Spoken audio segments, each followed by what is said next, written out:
Don't fuck up on me. Okay. Yes, sir. She back. Digga, birth name Rashia. Oh, it's almost like he heard that shit. Uh-huh. Yeah.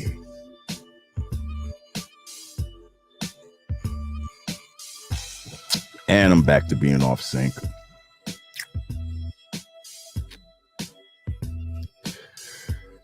It's all good. We here.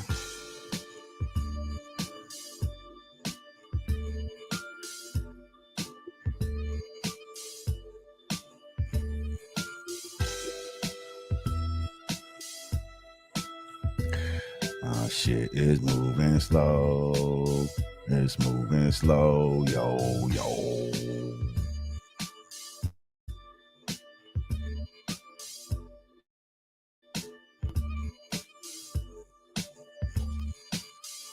She'll be back. She will be back.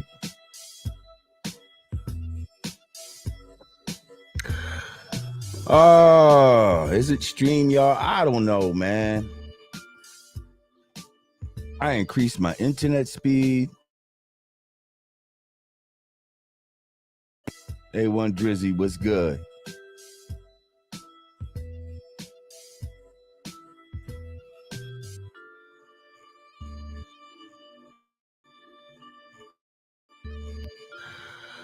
I don't see your camera yet, although I see you back in the room.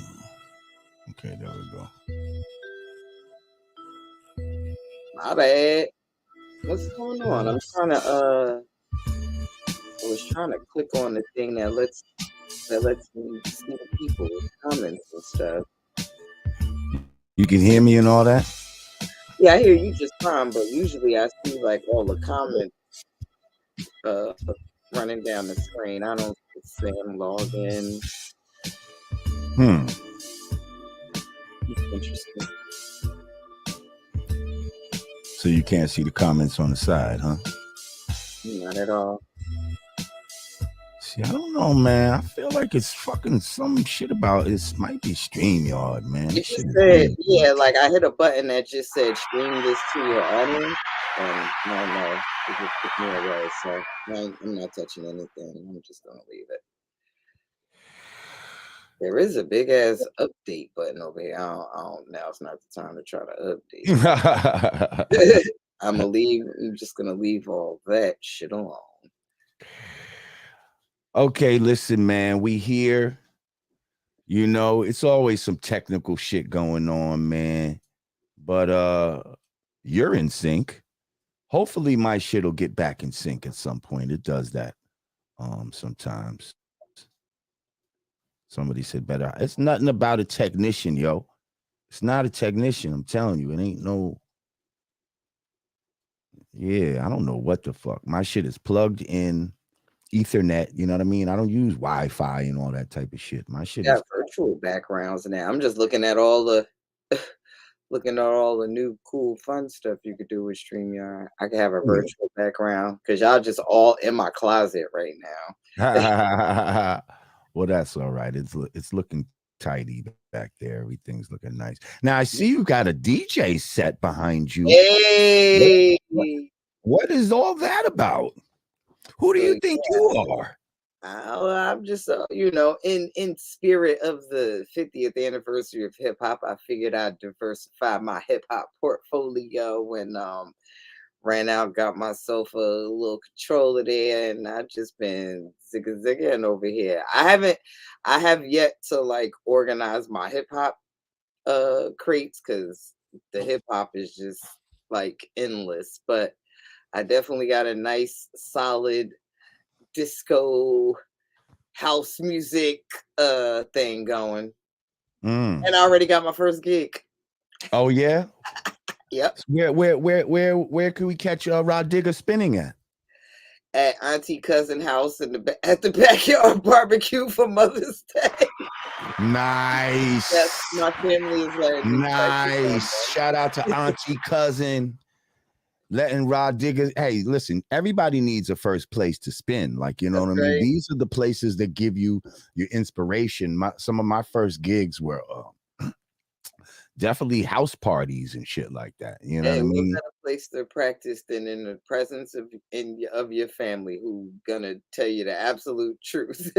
They gonna tell me either stick to rapping or good job, Shishi. Right, right. Well, you know, break a leg. We I'm ready wish to you start the DJing my own shows. Like just a couple of things and by the way, I'm self learning over here. So I'm trying slash YouTube. slash YouTube tutorials. Yeah, yeah. Absolutely. Uh-huh. Shouts out to the plug up at Serato sending me all the expansion packs.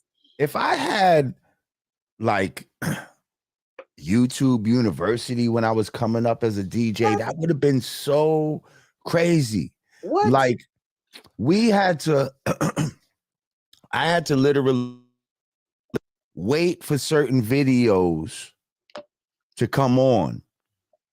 And then like really cue in. Okay, I'm back on time now. I'm synced in. Really cue in and like I'd have to watch the DJ's hands and shit like that and try to see what they're doing and all of that type of shit. And there was no VHS and all of this shit at that time. There was no taping this shit. So now I have to take that in and then wait till whenever the fucking next time this shit plays. And back then, hip hop was not something that was 24 hours a day. I might have to wait another week or so to just see that little fucking 2 seconds of information again. Yo, I ain't gonna hold you. If I was Cool Herc and them, I'd be pissed off at this fucking shit right here. This is literally like the equivalent of uh rappers making of people making imitating musicians with AI songs. Like I'm just imagining what it took to blend, and you got to play the record and put the little sticker on the record like, okay, this is going to be my mark, this is going to be my cue, and time it, and you literally could just hit a button, boop, sync both sides. It's just like, oh, it's just so crazy. See, people say DJ Digga Digga on the Zigga Zigga. I'm just saying. Like, DJ Digga Digga. Yes, I've been on trying the to come up on with the a Zigga DJ name, Zigga. You know, guys. she said rah rah. I Help don't me know find a about rah DJ rah. name. I mean, No, just feel I you was digga trying to digga, whether you rapping or DJing, you digga digga on the Zigga yeah, Zigga now. I But was you got to add the on the Zigga Zigga part. That's what distinguishes you from the rapping Rah Digga, and then the digga digga on the Zigga yes, Zigga. yeah, I was trying to make I was trying to separate my rap from Nah, you ain't gonna never be able to fully separate like that. Like, to be I honest, can't like, just go be a you DJ. know, I can't and be why the whole DJ rebrand on the stage yourself? with You know what I mean? Like, you know what I mean? Like, you don't want to I mean, sometimes it works, but I'm telling you, you got Rah oh no, Digga don't get me already has wrong. a No, don't huh? get me wrong. I'm totally using my celebrity Right. So come as on, Digga Digga on the Zigga Zigga. That's who you. have a That's sequence your cape on. DJ name. I Hey, I want to let's yeah. take a vote in the chat, please. If y'all like Digga Digga on the Zigga Zigga, just put 1. And if you just like Rah Rah, or what name do you want? Rah Rah? Is is It's Rah giving Rah a me good like DJ name? Y'all put number 80s, 2. but I don't know. Y'all put up 2 for Rah Rah. Now listen, I'm trying out something new today. For super chats or donations to the Cash App, anything above $20. You know, if you want to ask your question, we have a link in the joint where you can come on and ask your question live. So, you know, ladies, spruce yourself up. Fellas, you know, I don't know if you got time to run to the barbershop or nothing, but you know, Yo, really quickly, get yourself can you ready. check your settings and see if there's some? Because I want to see the comments. I want to engage people. Okay, maybe did I do something to stop you from seeing comments? Because Let's right see. now it's only giving me the option to Audio chat avatar, with everyone in the studio. audio. There's another. Let me see. Okay, guests. Hang on. Guests can stream. Ah, here we go. How about now? Yes. Got There it. you go. Thank you. Hey y'all. I'm like, I just feel so So left out. separated You from know, the some people you people. don't want to see the comments. You know what I mean? It depends on who you had as a guest. I don't remember why that would be turned off, but maybe it was like, you know what? Let's just turn this off. I'm gonna get offended up in this bitch. What's up, Charlie? 499. He said, you think you got a shot? You got it ass back. You like a midget trying to alley-oop past Shaq. We need another album, Digga. Thank you, Charlie. I was like, what the fuck he talking about? I see you bought classic. Thank you. So hold up. So speaking of Cool Herc, you said I'd be mad if I was Cool Herc for all the shit that they, you know, basically how they cheating with the DJ shit by they don't have to carry no records and speakers and Seriously. you know what I mean? Everything's inside your fucking laptop and shit like that. Well, it just so happens that they announced the roster for the Rock and Roll Hall of Fame for the class of 2023, and DJ Kool Herc is one of the inductees, as well as our sister and loved one, who is now the first female rapper to be inducted into the Rock and Roll Hall of Fame, Missy Elliott. Oh, nice. Whoa. So among others that have been inducted into the Rock and Roll Hall of Fame, we have Willie Nelson, Kate Bush, Sheryl Crow, Rage Against the Machine, the Spinners. Okay. Yeah. Oh. But man, Kool Herc. That's pretty dope. It That's is pretty dope. It is deserved. Now, what I gotta wonder though, and I think we kind of know the answer to this. Does this honor come with like any bread or anything like that? Like, or it's just an honor? Like, and now is it something that like does now my price go up automatically? Rock and Roll Hall of Fame inductee. You know what I mean? Do I put that on all flyers now? And does that really add? Because, you know, a nigga like, I think I heard like Samuel L. Jackson or one of these dudes that like, they might have won some fucking award. And they was like, man, that shit didn't even affect, you know what I mean? I'm still getting paid what I've been getting paid. And, you know. I think it's the title because, for one, I mean, I'm thinking about like Oscars and Grammys and stuff. It you know, it may or may not affect the work, yeah, but you get to say Grammy nominated artist such and such or Oscar nominated such, you know, you just get to add that. Right, like now when he's introduced, he'll be, you know, Rock and Roll Hall of Fame inductee such and such. I don't know, but what awards come with money, man? Some of these shits might come with some money on the low that you don't even know about. You know what I mean? Trust me. Like, don't think that every, you know, all of that shit is what you think it is. The motherfuckers be like, yeah, I'm gonna get an award, and what?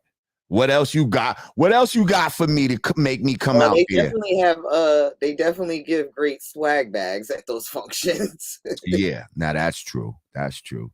You better go to that shit and get you a Rolex inside the goddamn swag bag. Rolex, You know what I mean? 24 karat gold turntable. What? Like, what? They be having some ill shit in them bags. You right about that. You fuck around, sell that bag on eBay or some shit. You know what I mean? That's like Christmas for the whole family. Get you $100,000 for the bag. We're gonna flip the bag, Herc. I'm still trying to figure out what that. We're gonna get multiple bags. That's what we're gonna do. We're gonna get multiple swag bags, and then we're gonna flip them and shit. you know what I mean? Get our money up out of this Rock and Roll Hall of Fame shit. They got to pay you. They got to pay you, Herc. Oh, my phone's going crazy. But yes, congratulations, man. I mean, you know, on one hand, it's like we know who our heroes are. You know what I mean? Like, do you think in black circles that really makes Kool Herc or Missy Elliott any more valuable to us than they already were? Of course not. Of course not. If anything, it makes them more valuable in white people's eyes. You understand what I'm saying? It makes them more legitimized in their eyes, in the mainstream eyes. But to us, it's like, psh, y'all already been in the fucking in our Hall of Fame. You know what I mean? Like, we already know in our heart who's in the fucking Hall of Fame. And a lot of that shit has nothing to do with record sales and all of that. But I must say, to put someone like Kool Herc in the Rock and Roll Hall of Fame is in a way saying, okay, it's not always about record sales, because Kool Herc ain't got no fucking record sales that I know of. You know what I mean? Like, and not for nothing, when you know, when we're long gone, hundreds of years from now, he'll be, you know, he'll be in the scrolls. Right. We'll be in the scrolls too, but it just, you know, there's different scrolls for different people. You know what I mean? There's different scrolls, like, and it all depends on what scrolls you want to be in and what scrolls you value more.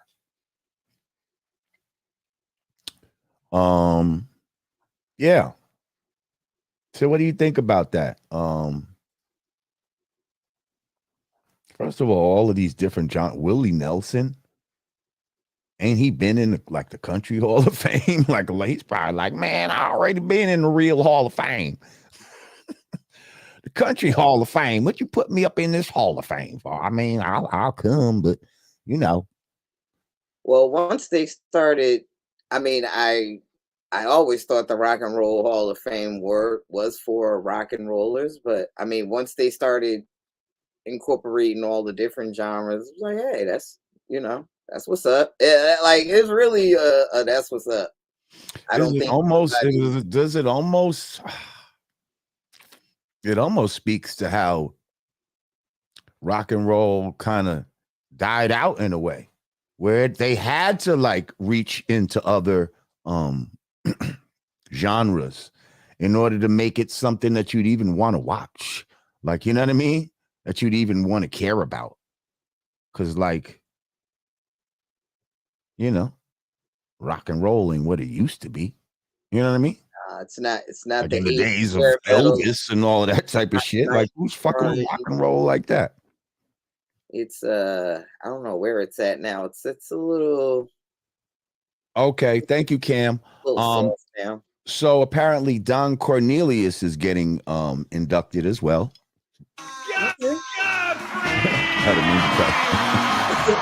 I pressed the Godfrey shit by accident. Sorry, y'all. I tried to hit the applause. We need a Don Cornelius. Yeah, hang on. Don Cornelius is getting inducted too, y'all. There we go.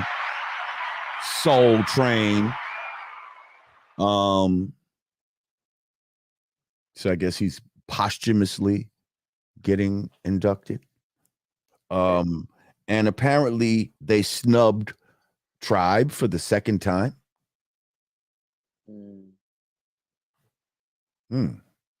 I mean, I think there's been a lot of acts that didn't get, you know, that it took a few times for them before they got in. Like, you know what I mean? I don't think that's nothing to be upset about. Like the fact that they keep nominating you, you know, should be, you know, something in itself, right? Right. You can say, wait, is it Rock and Roll Hall of Fame nominee? Yeah. Oh, I wouldn't lose any sleep over it if I was Tip. I mean, I'm sure they I'm sure he probably still feel away from their last album not getting a Grammy, especially with the passing of Fife. Mm. He was he was very vocal about that.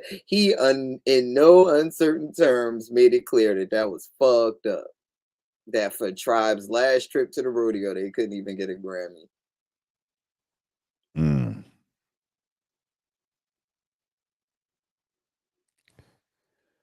Somebody said, "Do we have Yes, an?" Public Enemy is in. Oh yeah, they're in, right? Do we have an official hip hop Hall of Fame? I mean, there's two battling ones right now. You know what I mean? There's the one in the Bronx, um, and there's one in DC. But Oh, it the looks like, Smithsonian, and then there's the Universal Hip Hop Museum. well, not the Smithsonian. I'm talking about the one that the dude Dave Mays be doing, has something in DC. Oh, okay. Um, and then you got this Rocky Bucano, who's got the joint up here in New York. Right. Which they seem to be, they have a lot of the momentum right now, and they have a bigger building and all this type of shit. It seemed like they might fuck around and win out as the official one. Well, hopefully it's it doesn't become a competition. Hopefully we can erect something in every region of the world honoring hip hop and storing precious relics and artifacts. I'd love to see it. Yeah, I got some stuff on deck. I want to get paid though. Oh, You're not just they do giving too. shit away. They do too. Trust and believe. Exactly. I got all the tattered composition books in the world for a small fee.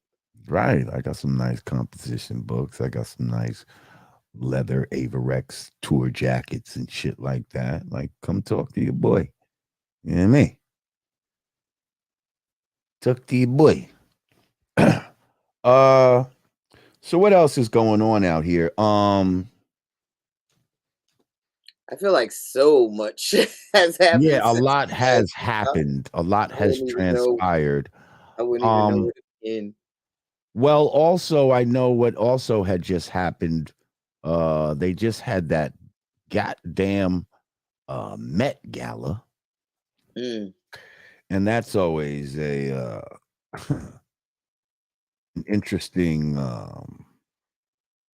visual spectacle of celebrities trying to outdo each other with elaborate costumes, males and females.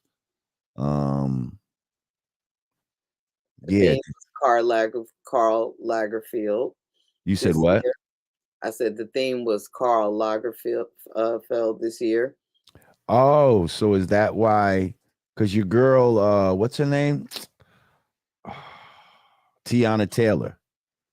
She actually, what she did, like the way she was looking, she kind of, now that I What? know that Karl Lagerfeld was the thing, she actually, Yeah, everyone basically came in black and white. And if Karl Lagerfeld for I would say the oh my God, I don't want to go. duration for the majority of his career, he was the designer for Chanel. So there was a lot of black and white, a lot of tweed, a lot of flower, the cambone, whatever that Chanel flower is.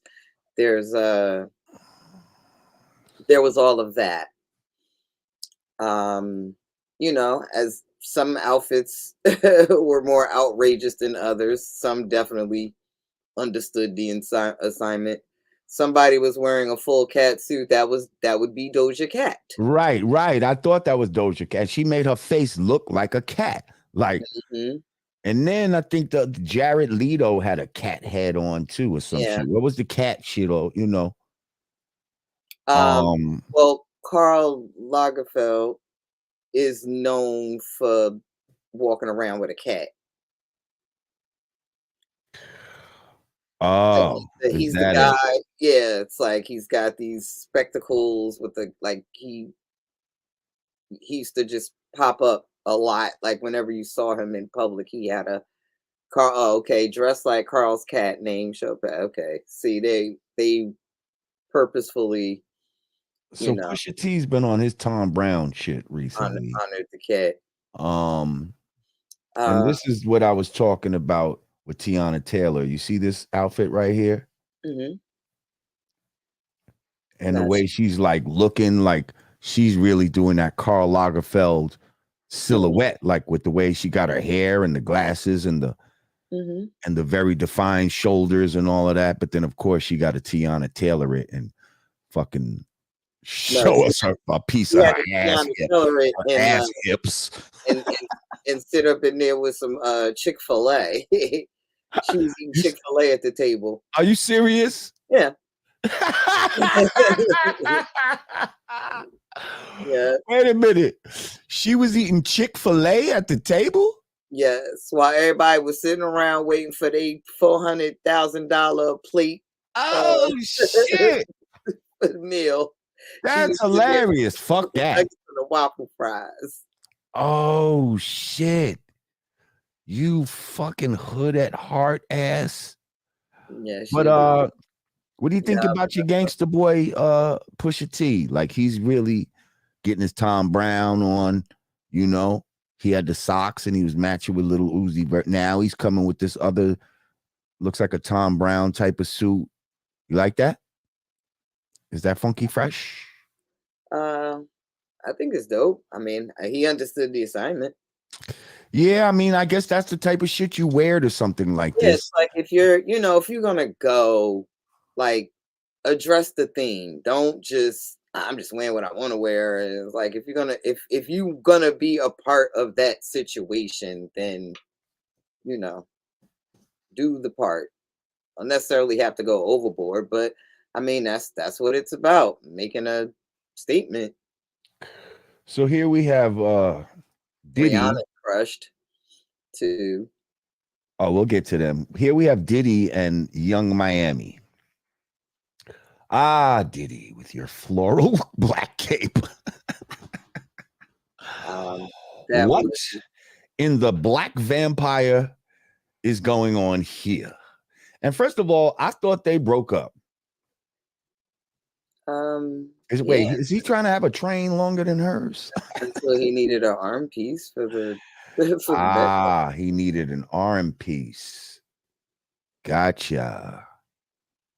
Okay, I like Diddy's outfit though. Sorry, You it's like giving it's giving Chanel vampire from Brooklyn. Slash Black Rose.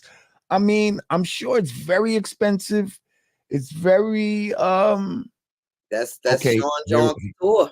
Oh, look at this motherfucker here. That's Sean John Couture. Oh, that's his Sean John Couture? Yes. Oh, own shit. He's trying to sell that.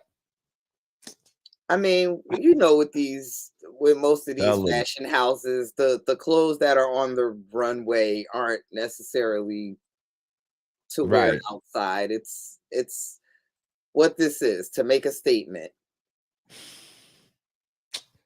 Oh, yeah. Okay. So here we have now Rihanna and Mr. That's the Chanel flower. Mr. Rock. Oh, is that why he had flowers then? Okay, it's a Chanel. See, I don't know about all of this Chanel shit. You know what I mean? If you say a Chanel flower, I don't know that a flower is associated with Chanel. So you as a woman would have to put me on to that type of shit. Well, most Chanel stuff, if you see like flowers, it's part of their, it's part of their brand. And because Karl Lagerfeld designed for Chanel, this is the theme that you're people. seeing, So that's why he had flowers seeing, on his coat. Yes, you're seeing a on his Camellia. tape. I call it a cambone. Yes, Coco Chanel's favorite flower is the camellia, and Carl used it a lot in the clothes. So somebody put that in the comments. Right. It's the flower is associated with Chanel and Karl Lagerfeld design. So when if the theme is Karl Lagerfeld, they're just taking everything under that umbrella and making it a thing. So here we have her covering up her belly. I saw another picture where her belly was out.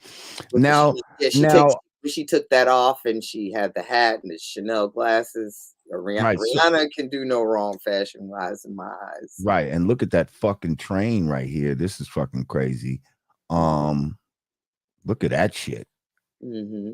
Like, just how the fuck you gonna walk behind her? You don't. That's the point. But look at the homie. He got the kilt on with the jeans underneath. Now, I can kind of appreciate the jeans underneath. I just don't think those were the right jeans. I don't like the way the bottoms look all baggy, but maybe, I know that's some new shit that these young kids is doing, but I don't know. I don't like the cut of the jean. That's just me. But I appreciate not rocking just raw legs up under that bitch. You know what I mean? Like on some skirt shit, because that shit, the way he rocking it, it got a fucking split up the side. What the fuck?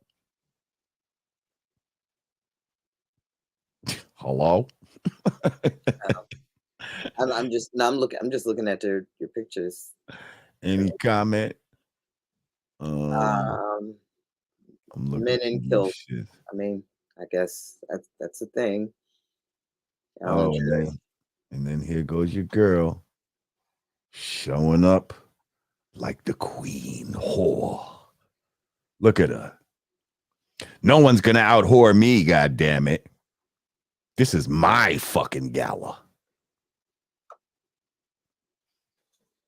What do you think about Kim Kardashian's attire? I mean, if you got the body, I think it looks nice. So it doesn't look so revealing. I mean, it gives the illusion that your tits are just more revealing right behind those beads, like I've seen more within beads length of those titties is what it's given, and it's like, hey, what's under those? But that's the part, bush area. but that's the leaving it to the imagination part. It's wondering what's behind as opposed to I can see it. Yeah, I mean, I guess she's done worse, right? That's what I'm saying. Like she's done worse and shit. I've seen way worse. So, yeah. Like, you think that looks more revealing than what Sierra had on? I mean, I think hell no, that Sierra shit was totally disrespectful. Now, I like see whether or not I'm in love with the outfit or would dare to put some shit on like that myself, I can appreciate them understanding the assignment. Pearls are a signature staple in the house of Chanel. See, I don't know none of that. You know what I mean? I wouldn't know none of that. Now your girl be bugging that. What's up with your girl? This was interesting. Always doing some weirdo shit. Look at the pocketbook too. Look at the shoes. It's just all some weirdo shit. But then apparently under there, is this what was going on? So now she do that, so she's damn near naked up under there. And this wasn't you, sister. Like, she wasn't the one to come out with some shit like, what? I'm sorry, Jamar. Put this back on. I'm gonna put that back on. You just gotta chalk it up to put your fucking black and white coat back on with your cap purse. Met Gala, and if ever you dare to be bold and make a statement and be talked about, this was the time to do it.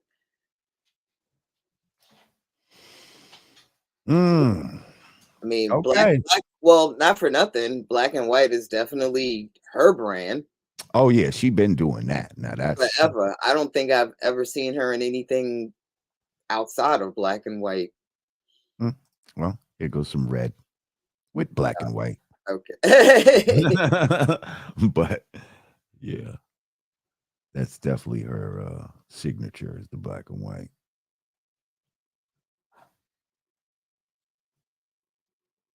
Little Nas. So if Over Rah Digga was invited to the Met Gala, would you go? if I were invited, if somebody paid for my plate, I'm not paying that money for that to go. How much is it to go? How much is a plate? Like 400,000. What? Yeah. Whoa, whoa, whoa, whoa, whoa, whoa, whoa, whoa. I think like 375K. $400,000 for one plate? And what comes with that? Just the accolades of being in the room with all these. Us talking about your outfit for the rest of the year.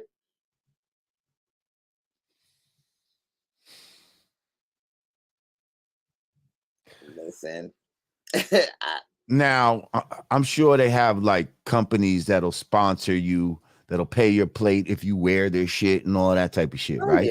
Yeah. You know who always gets it right? J-Lo. Who? J-Lo always gets it right. Rihanna always gets it right, and J-Lo always gets it right. Those are the two people that I always want to see what they got on. Wow. Yeah, that's crazy. I would, man. Yeah. Somebody said, play to what? Dead children? Like, for real, like for that amount of money. Somebody said it's 50K. No, it's not. 50K might get you an appetizer. Yeah, get you the salad. 50K for the salad. 375K. Get you the whole meal. You get the whole meal. Yeah. That 50K is the that's the Horace Duvers and the cocktails. Right. For 50K. Get you a little tuna tartare. Call it a day. Yeah, that's crazy, yo.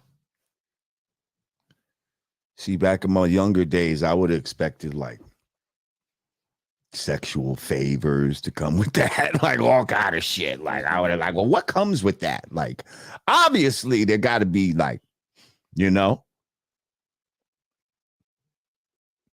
a blowjob, some gold flakes in the food, something extravagant. I would have felt like for that amount of money, a helicopter ride somewhere, something. I can imagine some debauchery taking place. Trust me, they're like, listen, you know, for that amount of money, you know, we got some secret shit going on, but how much for just one rib? You can't tell me. You can't tell nobody. Shh. Teacher Maria, thank you. She said Diddy looks like a vampire from Blood Omen, a vampire game on Xbox way back in the early 2000s. That's what I said. I said vampire from Brooklyn, Eddie Murphy. Yeah, we said vampire from Brooklyn. That's pretty much Maria. The same, you know. Yeah. Vibe. You ever seen Vampire from Brooklyn, Teacher Maria, with Eddie Murphy? That's who he's given. And I'm sure he saw Vampire from Brooklyn before he saw Blood Omen. But good frame of reference. Somebody said, what comes with that? What comes with that 375,000? It's $450K for a table. Oh, for a whole table. For the whole table. Oh, see, so we could all chip in on a table. That's not so bad. So we all went in on a table. What you got on the table? Well, I got 100,000. You know, or how many people could fit at the table? You figure maybe what, 4 couples? I'm like, how about you just put me on the guest list and I'll bring 4 couples. That's now, yeah, okay. So 4 couples, that makes like 50,000 a piece. That makes sense. That's why somebody said 50,000. Okay. Because that would make it 50,000 individually. You know what I mean? Okay. You might be right then. I stand corrected. I know I saw 375K. Hey, we don't fuck around with shit like this to even Yeah, know I'm the like, fucking I'll be prices honest. and shit Y'all, like you that. got Like, it. I that's the type of shit where they're like, listen, if you gotta ask the price, then you can't afford to go. You know what I I'm in mean? no Well, position. goddamn it, I'm asking the price because I can't afford to go. Now, Goddamn. not only was I not invited, I'm not paying. And I think man, to be honest, see, I seen certain white boys with just nice tuxes on. Like, you know what I mean? I probably would just wear a nice tux. You know what I mean? Because all that crazy shit, like, yeah, that shit, that's just too much. Let your girl do that, you know? And you just wear a nice tux, sir. Let your girl, but but not no naked shit, but let her do some like, because that's some shit where you do some experimental, like runway, sample shit that's Yeah, not some Met Gala necessarily free. gonna be ever sold in the stores type of shit. Like I'm that's what reading. that shit is for. I'm reading a comment. It says to get in the Met Gala for free, you must be chosen by a designer who has a table. If you're selected, then you'll be dressed by that designer in an outfit, and wearing their designer is your ticket in. I could see that because I could see the designer making something for J-Lo. I can imagine she's not paying to go. Like they'll just happily make her something because she's just gonna look the bomb every time. And probably the same Um, with Rihanna. Those my two. Those are always my two faves. so real quick, I want to give a congratulations to the New York Knicks. Hey, the The Knicks New York sweating this season. Knickerbockers. Not only are we in the second round of the playoffs, but the Yeah, Bucks just won a game last night yeah. against the Miami Heat. Mhm. I forget the score, but it was a close one. I think they won by like 5. And so now the series is 1-1. But that is the second round Mhm. playoff game that the Knicks have won since like 2013 or some shit like that, like a very long time. Mhm. So go Knicks, go. It's like as a Knick fan, you almost don't want to fucking fuck it up by getting too happy and like talking shit. You just kind of want to, you know what I mean? Mhm. Let it happen. Yeah, the Knicks be having me stressed, right? Towards the end, they had me stressing this fucking game. Like they was up, and then oh shit, these niggas got like within 3, and you know what I mean? Mhm. Whoo! It was like oh shit. I'm sorry, I'm over here just killing this juice. We pulled it out. Oh, didn't you say you was making some kind of your own sort of juice? Oh yeah, just simple, something light, little parsley. Let's see, I've got parsley, cucumber, spinach, celery, green apple, and green pear in here. It's so Hmm. good. Hmm. Okay. Yep, yep, yep, yep. Somebody's piece, Charlie said, "What are you spinning on in your day, LJ? SL 1200s?" Yeah, well, first, what was the fucking first turntable that niggas was fucking with back in the days? Was it Techniques. was it See, the yeah? I'm about to say in all my life, I've always heard Technique 1200s were the tables to have. Well, see, the first ones I want to say were SB12s techniques. Technique SB12, was that the first one, if I'm not mistaken? I think that was the one, the popular one back then. Um, and so that's what I originally had. And then yes, once the 1200s came in, that was like the standard turntable. Mm. I have a 1200 right here. So yeah. Right, like I just completely bypassed the whole turntable phase and just got straight on a controller. Well, that's because of the time that you Yep. entered into it. You know what I mean? I have a controller as well. I have a NS7. I think it's a Panasonic or some shit like that.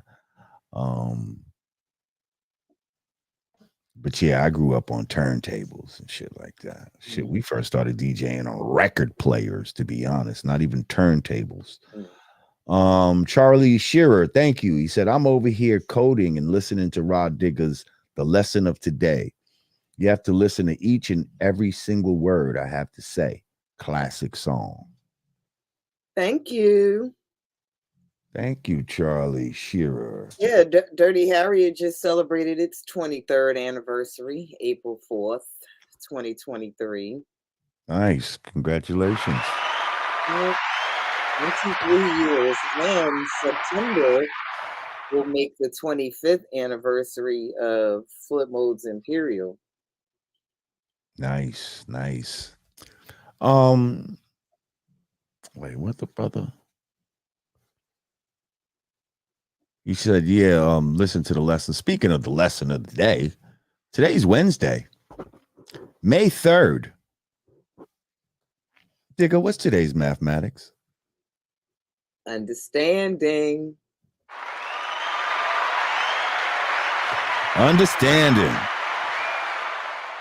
Understanding is the best part of knowledge and wisdom. It is the culmination of the two. It is the culmination of gases, liquids, and solids. When you didn't know, you were under, and once you have knowledge of self, you are standing. Understanding is the crystal clear picture drawn up in the mind through the third eye. Peace to the gods and earth.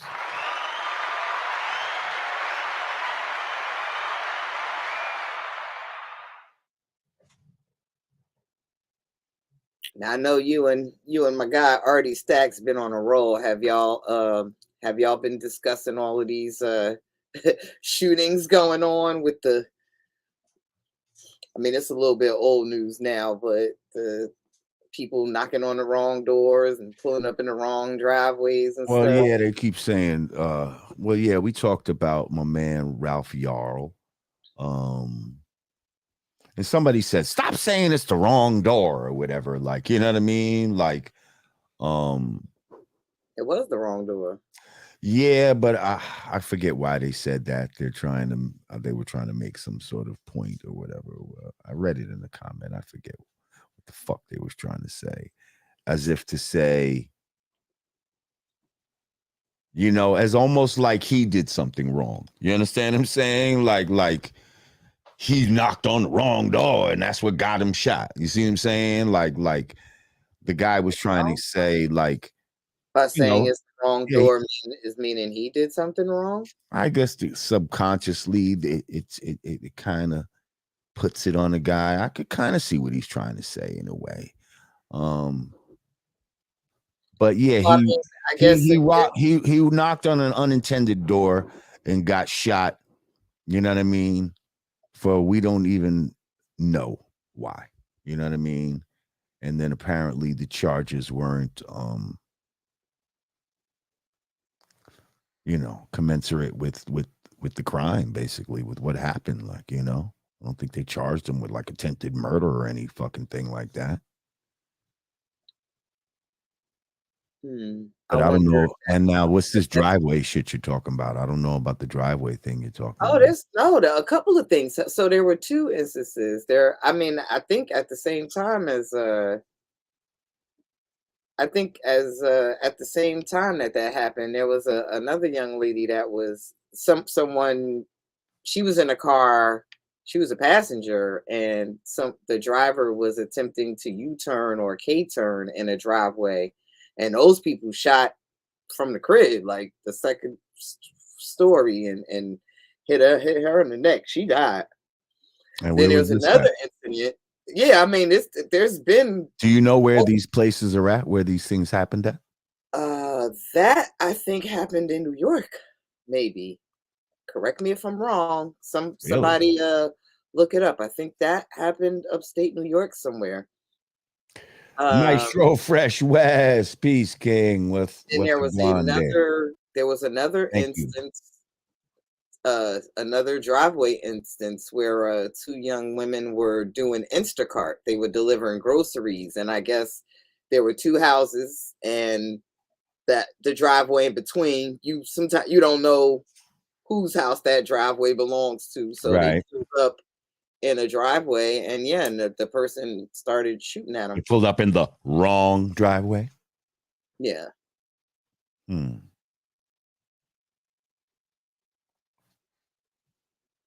Yeah. Well, you know. Yeah, that white girl got shot upstate at the wrong house. Yeah, it was New York. It was like upstate New York somewhere.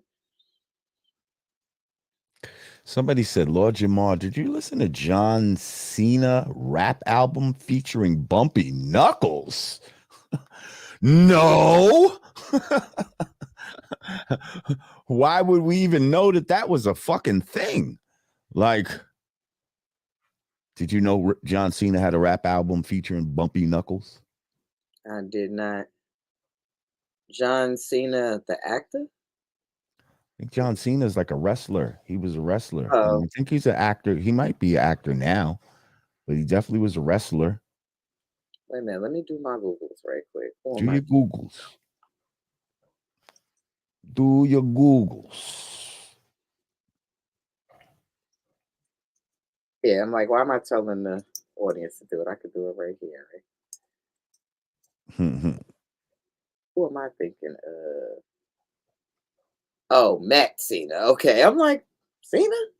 Matt Cena. Who's Matt Cena? And, He's a it's wrestler? not Cena, it's like Cedinho or something. I thought that name looked familiar. So wait, it's not John Cena? Is this motherfucker saying it? No. I was that's who when I heard the name just now. This is the person that came to mind, but it's so far removed from. Somebody said it sounded like Freddie Fox wrote the whole album. He probably did. Probably did. Probably got him a nice little payday off of that shit. Like, a word, you want to rap? Shit, I'll write it for you. Shit, we can even get Premier to do the beats. All you got to do is give me like 100,000.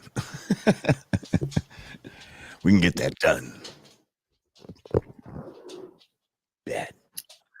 And I need all the publishing. Going on in the world. Oh, I saw something making a bunch of waves. A comment that Ebony K. Williams made.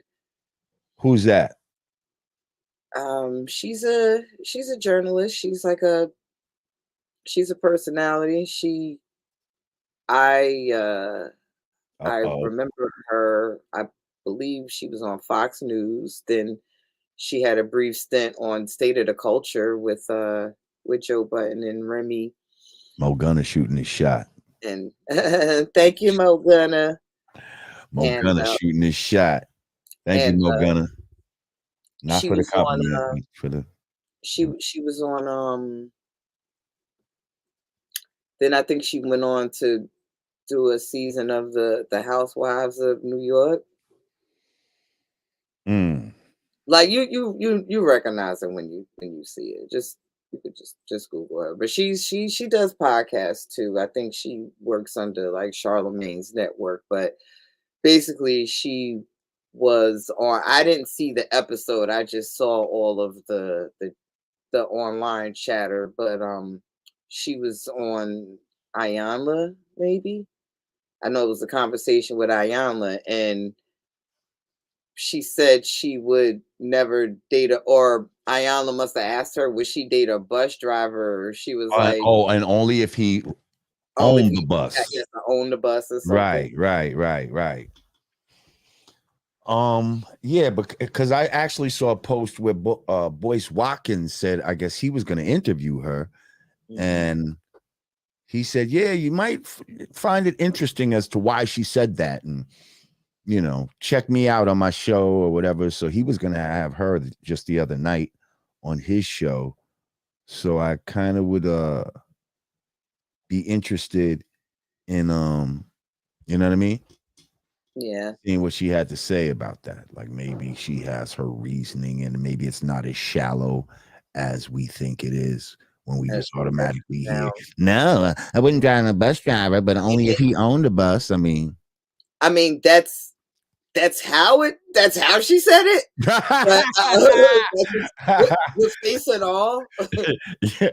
But I was like, okay, maybe saying it like that was crazy. Maybe what she was trying to say was, I'm looking for someone with a little more entrepreneurial spirit as opposed to employee spirit. Maybe she could have maybe reworded it different or something, but I just feel like that just bugs me about society in general, like placing value on like somebody's title or somebody's, you know what I mean? Like, to me, that's how that whole that's why I couldn't really get into Kevin Samuels like that. It's like you're basing what you consider high value qualities based on this person's salary or this person's And profession. that's one of the main things that I didn't like about That's Kevin why Samuels. But that's why I didn't rock with all of that. But he was saying a lot of real shit too. Like there was a lot of delusional women calling up to his show thinking that they was. I think that was purposeful though. I'm like, because some of this stuff is like, you can't possibly. Nah, Let me trust tell me. you, Man, you meet social people in media real life, does trust that, me. yo. I think social media has the entire world disillusioned. It's like I can literally make up this title, put it in my bio, and now I'm that. It's like, no, you're not that. See, I'm telling you, even before social media, I remember back in the days seeing like certain fat girls, right? Just walking down the street with such confidence. I used to be like, yo, you can't tell her that she ain't got no good pussy up under there. Because in her mind, somebody is telling her, girl, ooh, this pussy's so good and you so fine. But she's not, though. Like, she's disillusioned, but you can't tell her that she's not finer than she really is. Like, and this was before social media. You know why? You know why that is? Because somebody somewhere is fine with that. And right. Loving on her. Right. Hard. And making her feel like. And she is the apple of their eye. So just because it's not, your taste, there are. Tell her she can't got no good pussy under that undercarriage. Oh my goodness. See, it's just a level of disillusionment. Like, and I don't care why it happened, but for some reason, certain people are disillusioned and not self-aware. You'd be like, what do you rate me? What do you think? Look, hey, what do you rate yourself? Oh, I'm a 7.5. No, you're not. There is a thing now that says, a wise man once said, if you believe it,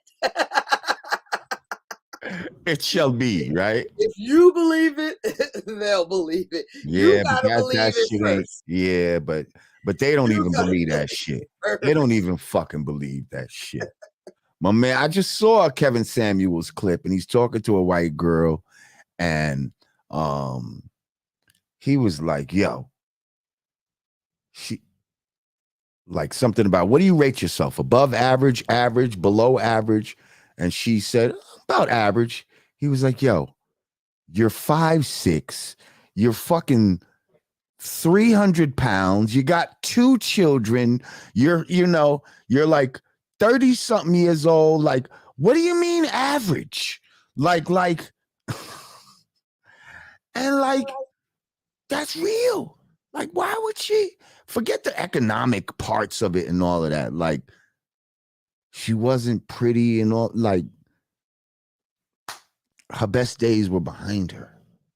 And it's like certain people don't see shit like that. Like, and they think that their value is more than it is. And I don't mean on a economic level. I just mean on a like. I think all of that is superficial. Like on a bad, But superficial is what you got to deal with when you out there and you think you're gonna get you a dude. What you think he's just gonna fall in love with your personality when he meets you out somewhere? That comes with time.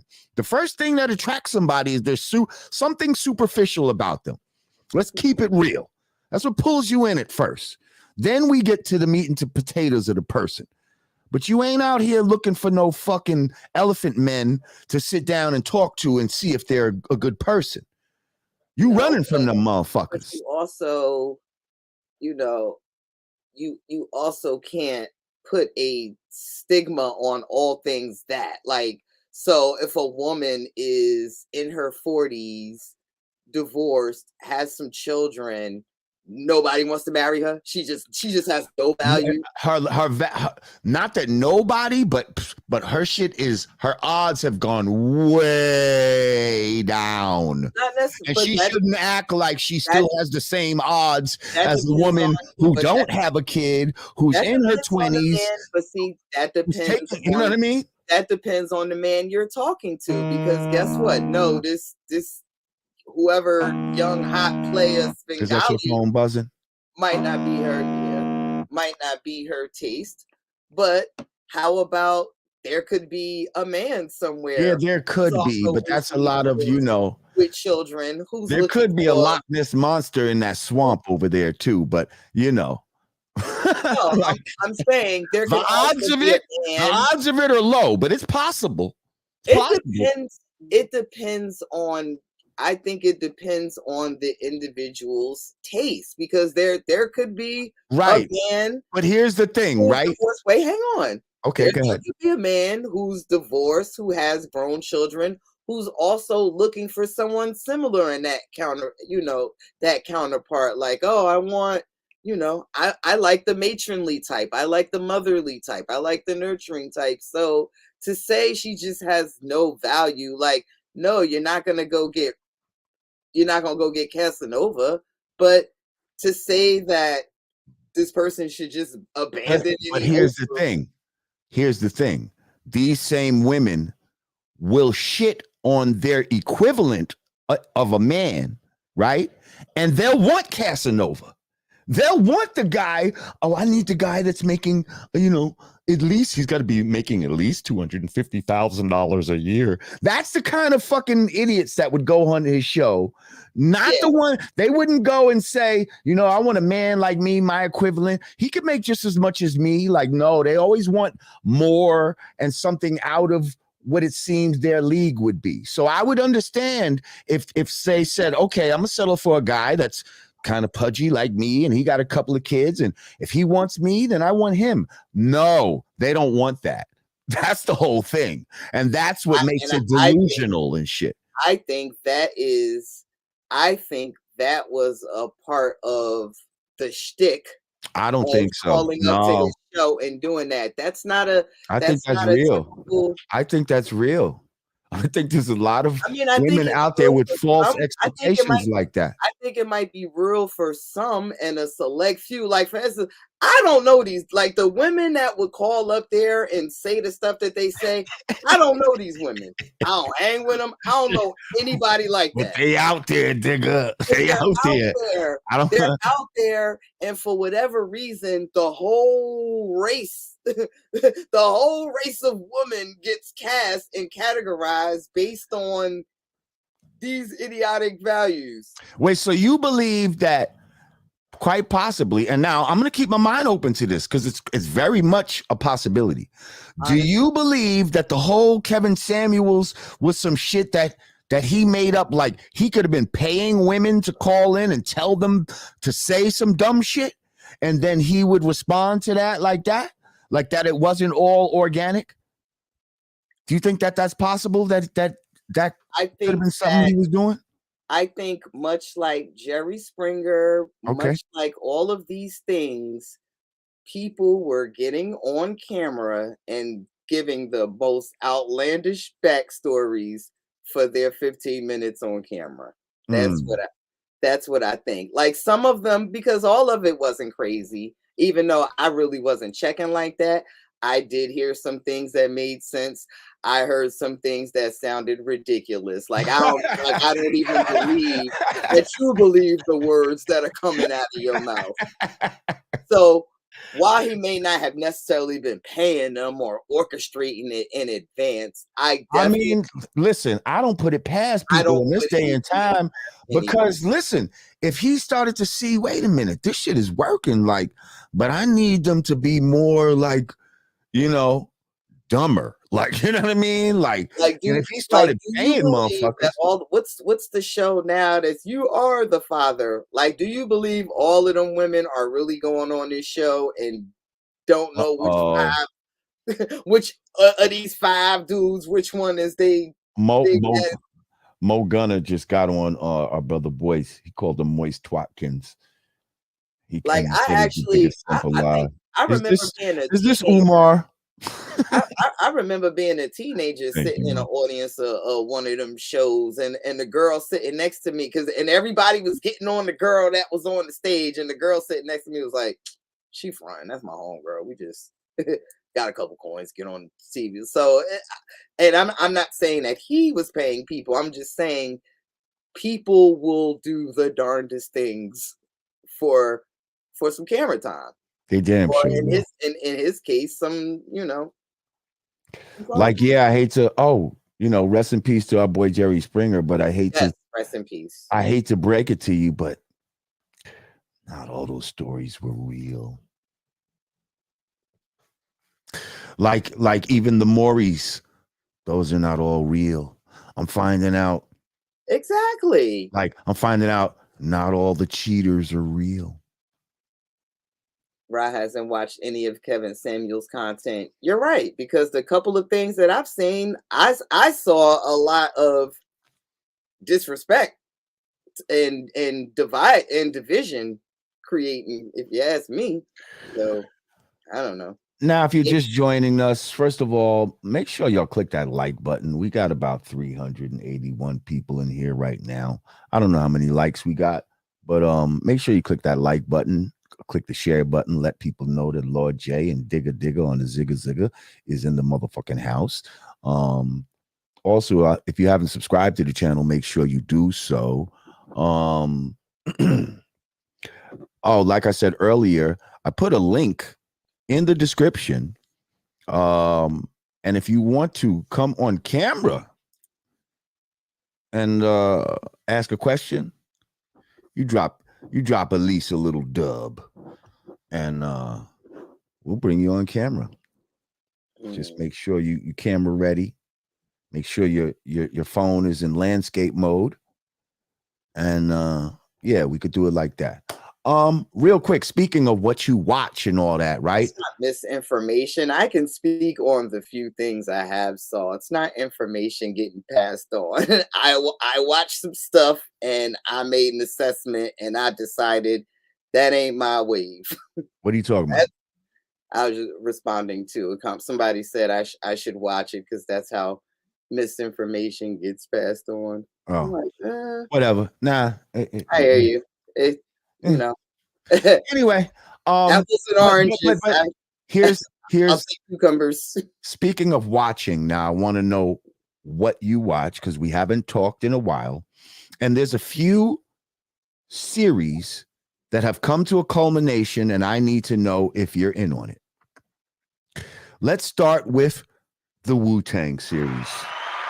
I just actually binged all of it. So you saw the whole thing. Season. You saw the whole thing. Mm-hmm. So let me ask you something. What did you think of the whole show, especially the Abbott and how he was talking? I think he toned it down in season 3. Season 2 was crazy. I think some folks had to. Yo, there's like skits of people doing his shit. That's fucking hilarious. I think like season Inspector 3 Deck even had to post one. It was so fucking funny. I think season 3 they got in his ear like, bruh, you and with my brothers, and I need to make a new sound. All in all, I enjoyed it. to me, the breakout stars would probably be the guys who played Ray and Ghost. Yeah, I was about to say I enjoyed Ray and Ghost the most. Ray and Ghost, I enjoyed just the storyline. I enjoyed the actors who played them. You know, when they had those little off-brand, like when they would do the weird, I forget what they call them, but they did the little weird like episodes. Some of the episodes was like some weird shit. Remember the one where it was telling the story of how the got all the people on his album, the multiverse episodes. Yeah, those type of joints. Like it seemed like the Ray and Ghost one was one of the better ones. Like, you know what I mean? Like the one with Old Dirty was kind of weird. You know what I mean? You remember that one? Interesting. Jizz is actually my favorite Woo person. See, I'm really? a math and science girl like that. So like all his stuff like always stood out to me. I'm like, it's a smart guy right there. Yeah. I don't know. My whole You know what's crazy is I'm watching the portrayal of Deck in the show, and I'm thinking about him being our guest and just kind of walking us through his journey and how his music was the like one of the only ones that wasn't able to be recovered, and just like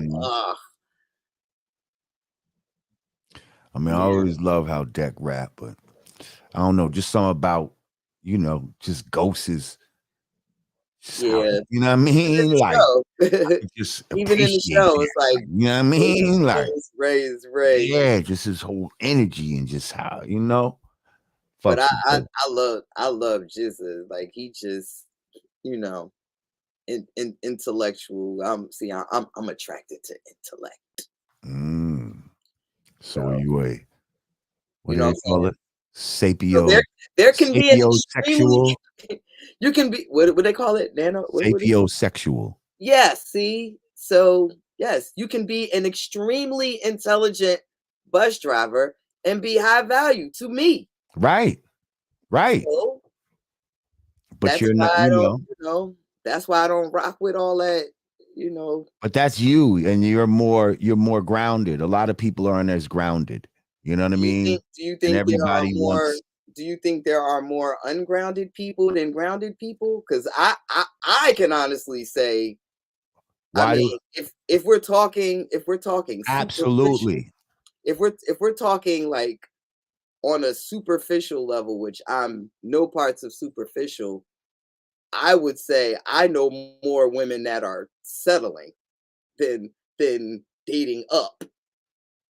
If we're talking from a superficial standard. So that's why it's like when I hear those conversations and these and again, what does settling mean though?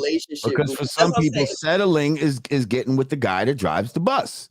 So what is settling under your terms? I'm saying if we're talking superficial standards, if we're talking income and looks and right, things of that nature, or just what you got going on, period. I know more women who theoretically have more going on than their counterparts, but they love their counterparts. They have more going on. Hold up. They have more going on career-wise, or they got more going on career wise and all of that. I'm like talking they about look way better than him and they're more fit. I mean, I'm not looking at who look better than who in a relationship. I'm talking career-wise, money-wise. Again, that's part of being superficial, so you got to look at that. If we're talking about superficial wise, she can't be no fat ass with a great ass fucking job, and then this nigga ain't got no job, but he's fucking mad fit and all this type of shit, and mad bitches love him. Like that ain't equal. You know what I mean? Like she can't. You know what I mean? So that matters. Like, so I'm just trying to.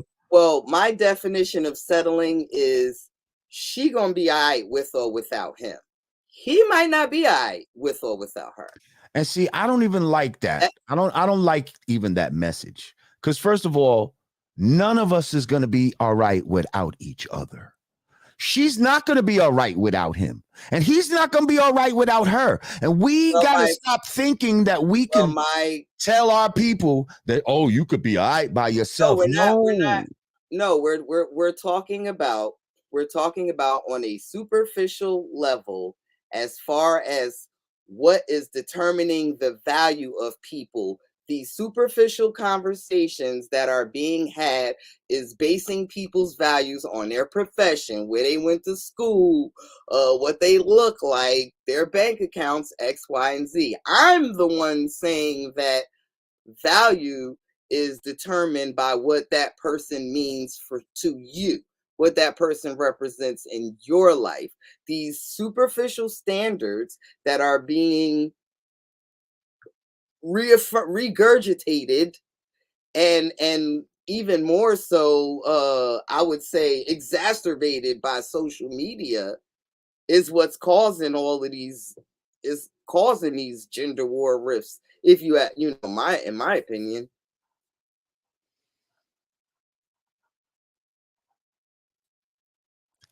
Somebody said R.I.P. to that white man. Talking about insurance. Y'all funny. Okay. So shit, I don't know how we got here. We was talking about Wu-Tang. We went to Wu. Did you see Snowfall? I did. So you saw the final episode and all that? I did. I just saw it the other night, actually. What did we think? How do we think Snowfall ended as a series? And first of all, before we get to this, I feel like there was a lot of shit that was missed with the Wu-Tang shit, and they actually could have gone on. That shit could have had more seasons to it and all that. But for whatever reason, they ended it. So that being said, but what do you feel about this ending? How it ended? Well, I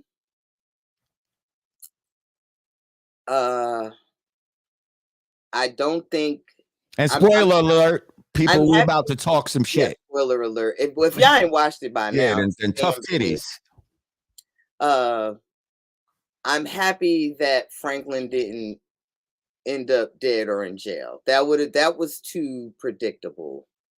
I almost would have appreciated if he ended up on the crack, but I'm glad that they didn't, because he was too smart and too much of a hustler to fall in that trap.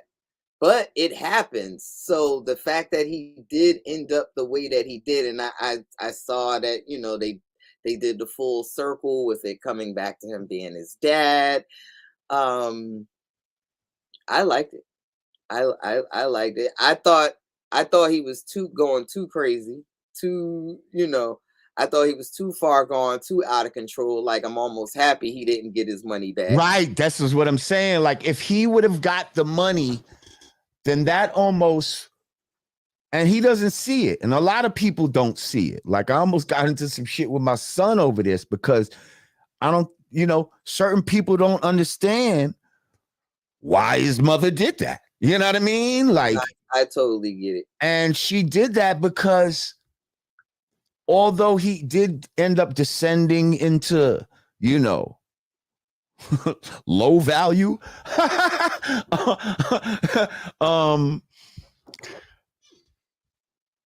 yeah, he probably would have ended up dead or in jail. Yeah, he was going. You know what I mean? If he would have got that money, because that shit was consuming his mind. Like, when he was about to get the bread, you could see in his, like, he was drooling for the money. Like, he thought, oh, I'm seconds away.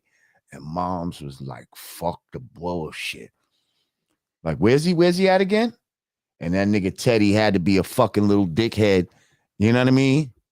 I'm like, get the fuck out of here. He's fucking dead. I shot him. You know what I mean? Oh, word?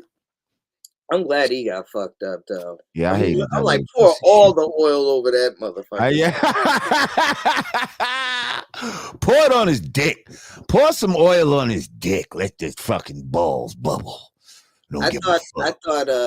I thought Franklin's girl got a bad rap. Everybody like, see, we knew she was scheming. We knew she was out to get him. We knew she was. I ain't like that bitch though. I ain't like that bitch. I'm like, I don't think she was doing that. I think she was riding all the way up until she saw like, oh, this motherfucker gonna kill me, and throw it all away. Nah, but she was moving funny, like, you know what I mean? What the fuck she was going behind his, you know what I mean? Behind his back to do.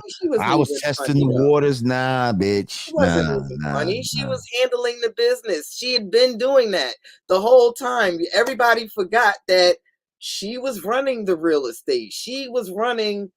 He took care of the drugs. She did the legitimizing of it. Yeah, but she had her little manipulative shit too, and she and her true colors came out. Her colors came out when she went to the bank and took out the 800,000. You ain't gonna leave a nigga nothing. Like, come on. You can't leave me 100,000 to play with to fucking. You took out everything. Now there is this other side of me that, well, but I know why she did that. Come on. I know why she did it. She like, yo, he really about to throw it all away on some delusion about this other money. Like her thinking is like, okay, Wayne get the 73 mil back. Cool. We're going to do this, that, and that. He like, fuck it. I built it. I'll throw it away. It's like, she like, oh, you trying to completely sink us? Like, and I feel that too. I feel that. But what I'm saying is that doesn't negate that she's a crafty broad. You know what I mean? Like, it doesn't negate that she's a crafty broad. And maybe her shit was justified. You know, she got the baby and she's like, yo, you know, you could take solace in the fact that he's going to grow up, you know, with the best schools and blah, blah, blah, blah, blah, blah. All right, cool. You know what I mean? Like, I get that part of it too. Like at the end of the day, and it was crazy when he finally got in that safe and it was only 12,000 in there. Like, didn't he start with like 12,000 or some shit like that? Like, that's what like, hold up. I basically did all of this for nothing. Like, that was a slap in the fucking face. He was hoping maybe I could get a little 2 million might be in there. My uncle gone. My aunt forever on the run. My mom's is forever going to prison for killing a CIA agent. My girl stole from me. My son is gonna, you know what I mean? I'm never gonna fucking. My uncle and my father murdered. Right. Like, it's over. Right. I turned into a totally different person than I would have been had I not got into this lane. Franklin was no fucking killer when this started, regardless what he grew up around, what certain circumstances he had around him. He was on the road to be just like, you know, not even really fucking with this type of shit. Remember when he first went to jail, Unc and Leon like, you better get your sneakers back. Fuck that. This like, is what I'm saying. And he went from being a nigga getting his sneakers took to killing niggas and to being a stone cold killer. And to having irredeemable qualities. See, like when he killed Teddy's pops and all of that, that was some cold shit. Like, you know what I mean? Like that made him like he crossed the line almost right there. Wait, so what about his girl? What about his girlfriend pops? Like he killed a lot. Listen. There's certain shit that I missed out on too. Yeah, I did miss a couple shit or whatever. But what I'm saying is, even if you go to this last episode, when he killed the safe guy, the guy that opened the safe, and you thought he was gonna let him go, and then when he shot him anyway, I didn't think he was gonna let him go. I knew he was gonna do that. See, I kind of knew. I thought he was gonna do it too, but then I thought he was gonna like at least be like, yo, hey. And like make him turn around and then shoot him. He just shot him in his back, like. Good. And that's gotta be the worst feeling. Like, you see a nigga just kill somebody right in front of you, And you hoping, damn, I hope this nigga not bloodthirsty way who now want to kill me too. You know what I mean? And then the nigga give you the false hope of thinking that you're gonna get out of this alive. Like, that's some real cruel shit. Knowing damn well, nigga, I'm not letting you go. And this nigga's thinking upon hope, and then he let him think that he was gonna walk out with $12,000. And I was like, what? This nigga's so hungry for money. Why would he let him go with the 12 grand? I thought he's gonna be like, yo, at least give me 1,000 and you keep the rest. I just need some operating money. Like, this nigga at that point, he had no bread. But he fucked around, killed him, went in his pockets, took that 12, and wasn't able to flip it. You know what I mean? He wasn't able to use that 12 to. I was happy for Leon. I was nervous thinking at some point I was in the season. I'm like, oh my God, Leon's going to get killed. I'm happy he survived. Yeah, Leon turned out to be, really good guy. Mo Get It. Welcome back, Rah. We missed you. Hey, Lord J. Hey, Mo Get It. Thank you. Shit, if you want to click that link, if you want to come on and give your 2 cents or some shit like that, you're eligible with that super chat right there. Appreciate you. Kundalini said, peace, God, peace, Queen. I watch your show while working every day, getting the knowledge down, and on my way onto the game. Hopefully our paths cross one day. Yes, sir. Thank you. Appreciate you. You watch Bel-Air? Bel-Air? Nah, what's that? That's the Fresh Prince joint? Mm-hmm. Nah, I never seen that. How is it? It's like a drama. It comes on Peacock. It's like a drama. Right, I heard. It's a dramatic. That's actually, if you're gonna reboot a show, I like it like that. Yeah. Like turn it into something else completely. Right, not try to recreate what was already done, right? Yeah, it's still the same still the same characters. It's a Carlton, it's a, all of that. But I guess it's it's today's, All right, so we got three things right in a row. Ready? Hang on. Bel-Air is trash. Bel-Air was outstanding. Bel-Air is fire. So 2 out of 3 say that Bel-Air is really good. But Imperial Stat says that it was trash. I mean, there's definitely elements in it that, you may not appreciate. Right. Now, here's something I agree with. All of our shows will be trash because they push all this LGBTQIA bullshit. Yes, that I agree with. Have you been watching Power? Yes. The son Drew. It's like, come on, yo. Come on. Like, come on. If you're a showrunner, if you're an executive, you gotta be inclusive. Man, you don't have to. They just want you to right now. You don't have to. Somebody said Power. I heard that somebody asked, they might have asked 50 Cent if the dude that played Drew was gay in real life. And the nigga 50 was like, shit, he gonna be. He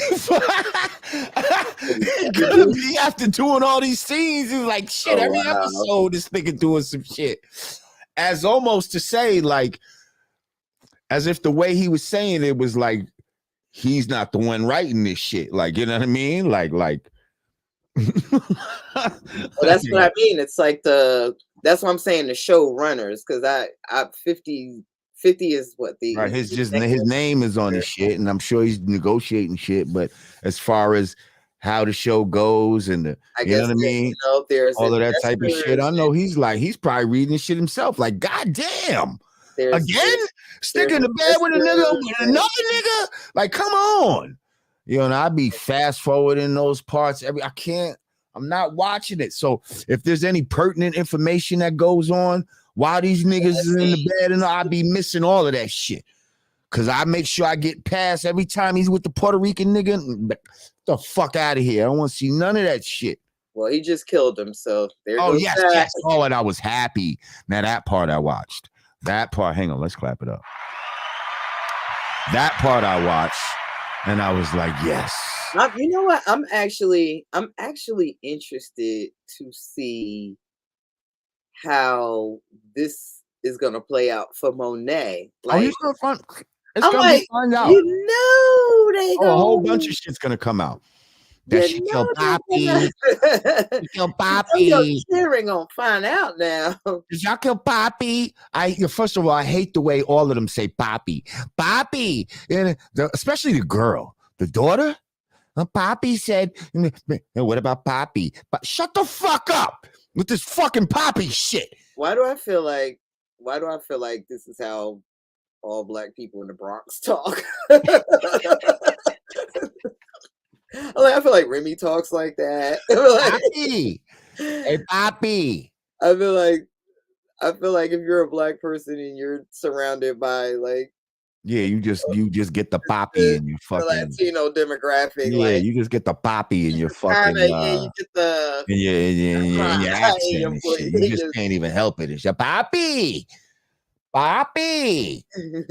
Fuck, gets on my nerves. But I just feel like it's not realistic to have a nigga like Drew trying to run a crew and Poppy's gonna let me run the shit now. Like, nigga, like in real life, we don't let y'all's type run fucking street crews. Like, I'm sorry, like it doesn't happen.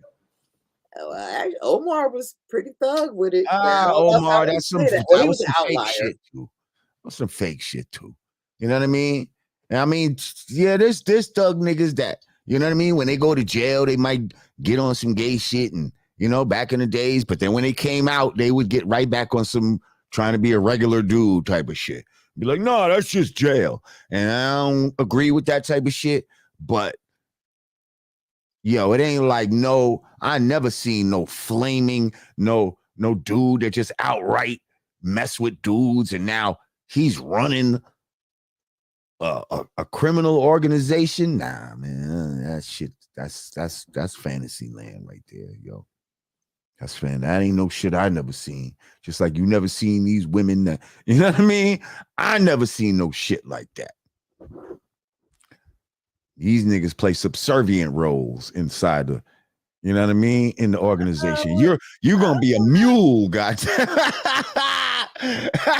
Well, you make one of them chumps a mule. I think probably the point is like they are, you know, they exist on that level. Like now it's just, I guess, okay to be outward about it, because I'm pretty sure the same way Hoover, who ran the CIA or the FBI, who was a whole crook, was undercover. Right, but this nigga Drew's not undercover. He's out. I'm saying everybody knows about this nigga. Even Poppy knew. Even Poppy was in on it. And Poppy, now you don't have to hide it. But I don't think this is the first time we've seen bosses who were that.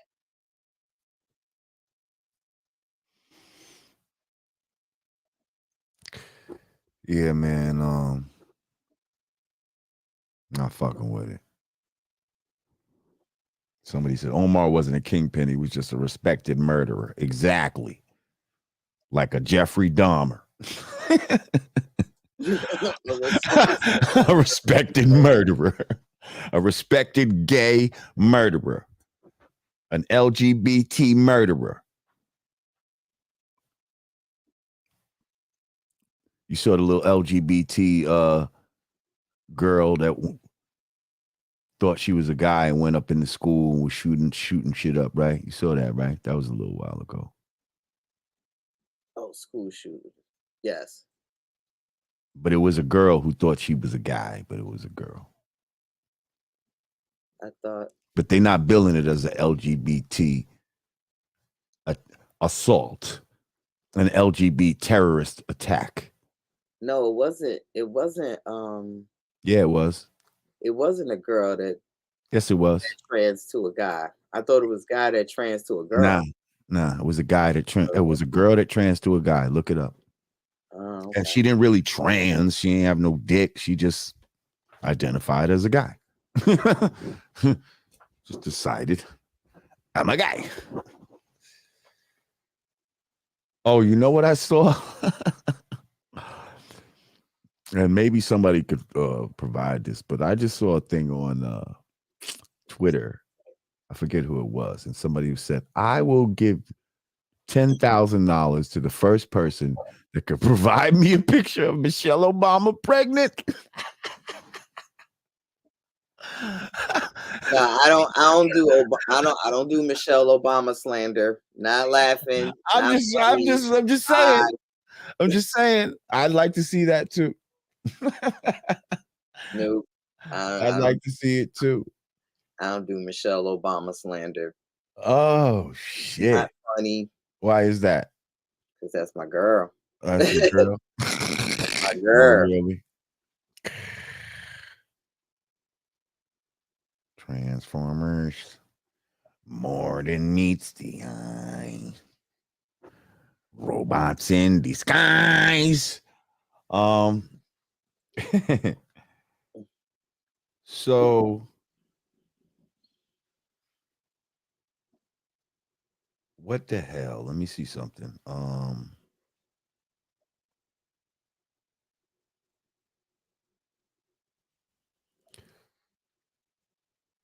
You see all this shit. Oh, Jamie Foxx apparently it says he breaks silence amid medical complications. 3 weeks in the hospital for Jamie Foxx. The fuck? Yeah. That's crazy. I wonder if he experienced something that could possibly affect his acting career, like had a stroke and needs to recover and something. Right. Got to learn to walk again, or is half his face paralyzed or some crazy shit like that. That's crazy, man. Like,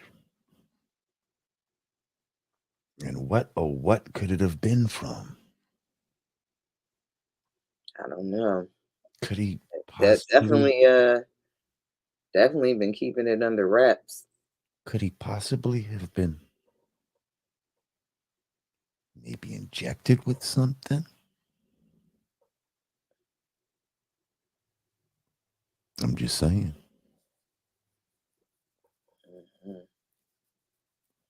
lot of there was a lot of stringent rules in Hollywood. A lot of things was going on in Hollywood. If you made them was in them circles and you wanted to work, there were certain things that yeah. No, Jamie Foxx is not dead. I know. I'm like, somebody put RIP. Like, no. Yeah, there were certain things that they was making people do. I just wonder. But whatever the case may be, we wish Jamie Foxx a speedy recovery, man. Like, yeah, we do. You don't want to see this for the brother at all.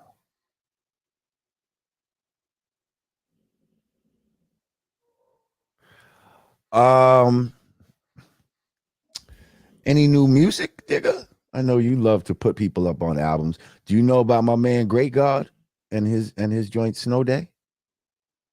Okay. Good. Fucks with it? I do. Good. I do. See, Scarlett is the new hot young thing in New York. Wait, that's the girl's name that's rhyming into a hot dog? Is that who we talking about? Scarlett. Is that the girl? Is that the yes, girl? girl. Right, and she's on some like drill rhyming real hard type of shit. Is that her? Yeah, the fuck out New York. Right. Yeah, that's her. I just saw her crying the other day in a video because Cardi B reposted her in a story.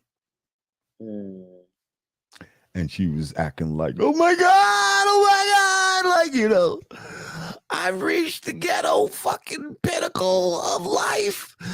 Cardi B, because I'm from the Bronx, she's from the Bronx. Like she was like on her knees type of shit. Like, it's probably exciting. I'm sure that was an exciting moment for her. okay, yeah. If you were a rapper at some point trying to get in this business, and the motherfucker that you worshipped or admired at pay, recognized you or gave you notice, you would that would have been an Right. ecstatic It's just moment. ill that somebody that a Cardi B is now in that position. You see what I'm saying? Yeah. Like, you know, back in my day, she probably wouldn't have been in that position. She would have been right on the pole. You know what I mean? Like, and that position would have been for a real rapper. You know what I mean? Like, yeah, I'm just saying.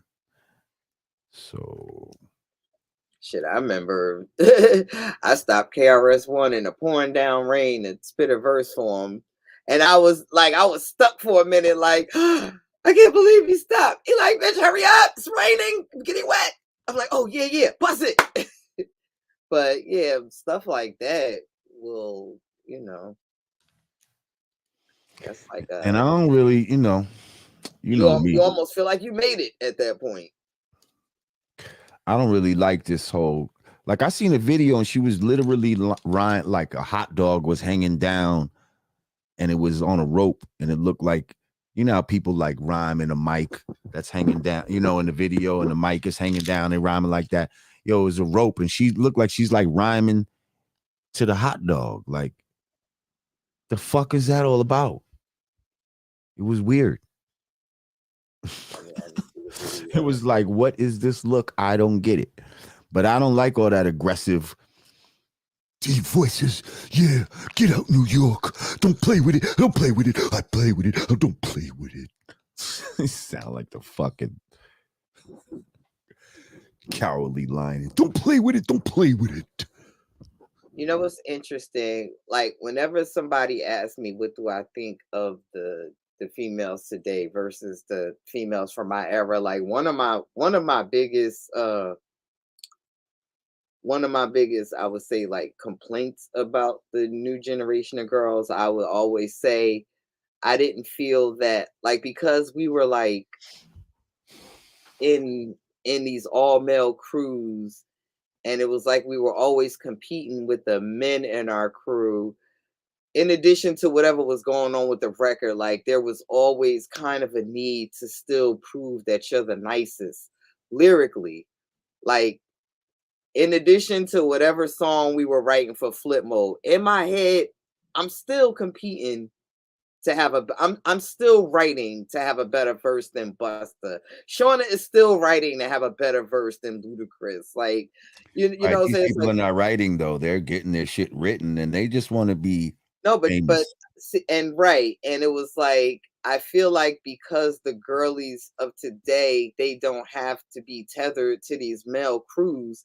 It was like they're just competing with other girls to have like the best chick anthem. So I was like, damn. But what's crazy is they're still tethered to dudes, and dudes is writing the rhymes for most of these But I mean, but aside, female artists. but for the outward appearance, you don't have to be the token chick in the clique anymore. That's what Yeah, I'm saying. yeah, yeah. No, Like that you can phase. be the whole clique just by But yourself. Like, you right. know what I mean? But now I feel like the girls are trying to come back to competing with the guys.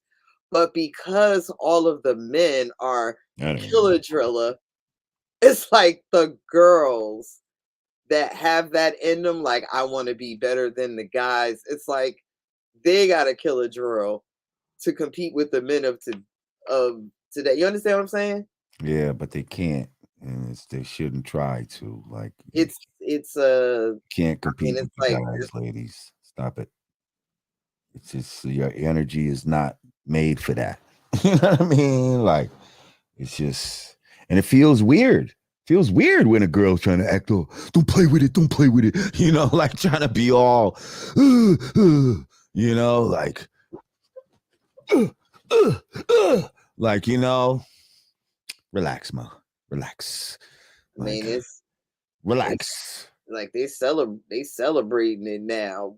They're celebrating that because, but that's where the men's standard is. I mean, just think of like, I don't know if we're talking, you know, back then, rage was considered that. I was considered that. People were like, oh, she sound like a man, you know, my voice deep and stuff. Like, I'm not trying to. It's like it's just my voice. They're trying to. Like they're Well, trying that to. but understand the, you know, understand the juxtaposition. We, you know, there were a select group of us women who were writing with the intention of, I gotta shit on these niggas. Fast forward to today. I mean, y'all could think that in y'all mind. Fast forward. I mean, yeah. I mean, it's cool to think it. Hey, But you at the gotta end of the think it to day, be. this is always a man's game. Hip You hop is got a to man's think it game. to be. And hey, let me tell you something. I done clipped many a dude in my day. Yeah, but Okay, it's still you I, can be I can think it, and abnormal. You can be an anecdotal story and abnormal, but at the end of the day, hip hop is the male version of black music. Like yeah, it that's just fine. is. Like this is That's male fine. dominated for a reason. Nobody's debating that. The Yeah. moral of the story is if you're a woman and you actually care about lyricism and being good at it, you are focused on the men. You are not focused on the other Right. women. That's the moral of the You story. should be just focused on who's the best. Like, you know what I mean? And Yes, usually, yeah, exactly. that's gonna be Whether you're successful at it, that's subjective. But if you're a person that cares about lyricism, you're studying men. You're not studying the other girls. And because today's men are killer driller, the women that are trying to compete with that, this is what you're getting. did you hear about Sue Surf and all of that? Plead guilty, RICO and gun charges facing 30 years. You heard about that? Yeah. But that's always the like they I that's if he I think if he but he pled guilty. Like if he were to go to trial and get convicted, he could be facing up to, you know, he could be facing up to 30. But I don't think he's gonna get that. He pled guilty, so he probably understand the assignment. I'm gonna take this play, get this five, get this five with a three. So And now I think I just heard something about Deontay Wilder got caught with a gun at the airport. Did you hear about that? I did not. Let me see. Deontay Wilder arrested in LA, booked on a gun charge. So apparently Deontay Wilder spent part of his Tuesday morning locked behind bars. The boxer was arrested in Los Angeles following a routine traffic stop. Oh, I thought it was the airport. Law enforcement sources tell us Wilder was pulled over in Hollywood around 1:15 a.m. after LAPD officers claims his Rolls-Royce windows were illegally tinted and his license plate was obstructed. During the stop, cops say they smelled an odor of burnt marijuana coming from his ride. Marijuana is legal. So, you know, let's just put that out there. I don't know why why they even mentioned that. Well, then again, I get you're not supposed to be driving, I guess, smoking weed. Yeah, it's like it's the equivalent of drinking and driving. So they searched the car. Our sources say they then found weed and a 9mm in the vehicle and put Wilder into custody. We're told the 6'7" fighter was cooperative and nice throughout the whole ordeal. Sources say the 37-year-old was booked on a charge of possession of a concealed weapon. Jail records show he was bonded out at 6:34 a.m. Damn, long time to be fucking spending in there. 5 fucking hours. Wilder, a 43 2-1 fighter with 42 knockouts on his resume, has been rumored to be the next opponent for Anthony Joshua. The heavyweight super fight expected to go down at some point in 2023. Now, I also heard that after this incident, he put up I guess he tweeted something, and maybe he was like, better safe than sorry or some shit like that. Like, he'd rather have it on him than, you know what I mean? Than not. I mean, it's unfortunate. Was his sentiment.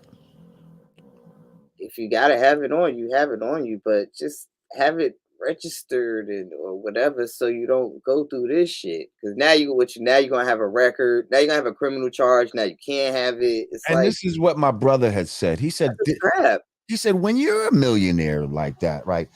There's nobody around you, like, especially if they see that you fuck around, have a gun, like, there's nobody around you say, listen, why don't we go through the steps that it takes to make sure that where you could just have that legally, where you could just walk and have this shit anywhere, like around the country, where you can have a concealed carry license. Like, does nobody even suggest that?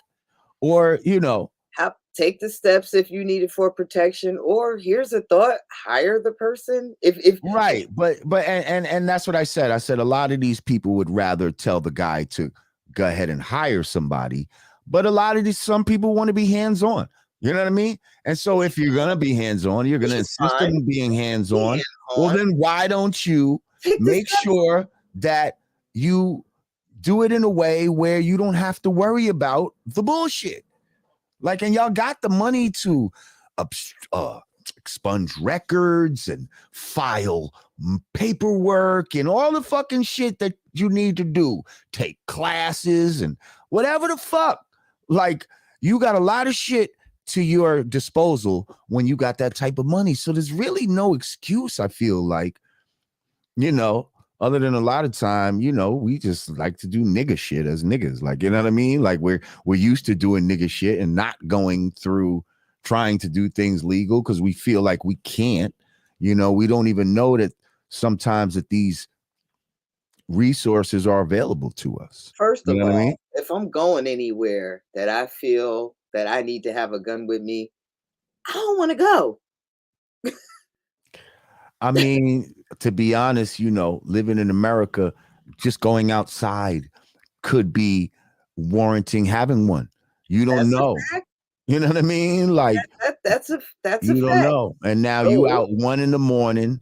in LA, you're in a Rolls Royce, you could have not been, you know what I mean? You got to go from point A to point B. There's red lights. People could run up on you. Like, so it's not even about, oh, I'm going somewhere that's so crazy. Again, just going out into the world could be some crazy shit, especially when you're on that level and you got that type of money and you got that type of, that kind of shine on you and shit, Get it registered or try, get it. Just right. Or try. Heck nah. Peace, God. He said, peace, God, peace to the whole fam. Flat power. That's right. Get it registered. Just go through the procedure. And if you gotta be out and you are fearful for your life like that, the higher security. I'm talking about him. I'm not talking about right. Well, we're talking about people that got millions, like, you know what I mean, that got the resources to not have to be stopped with some and getting in trouble for the shit. You know what I mean? Basically, like, it's not worth what you're gonna go through for the, to go. Even though it doesn't sound like it's like some New York shit, like, you know what I mean? Like, in New York, if you get caught, there's automatic shit that goes with it. I feel like in LA, it might not be the same. You know what I mean? So him having money, he's probably gonna be able to get out of this without serving any time or anything like that. You know what I mean?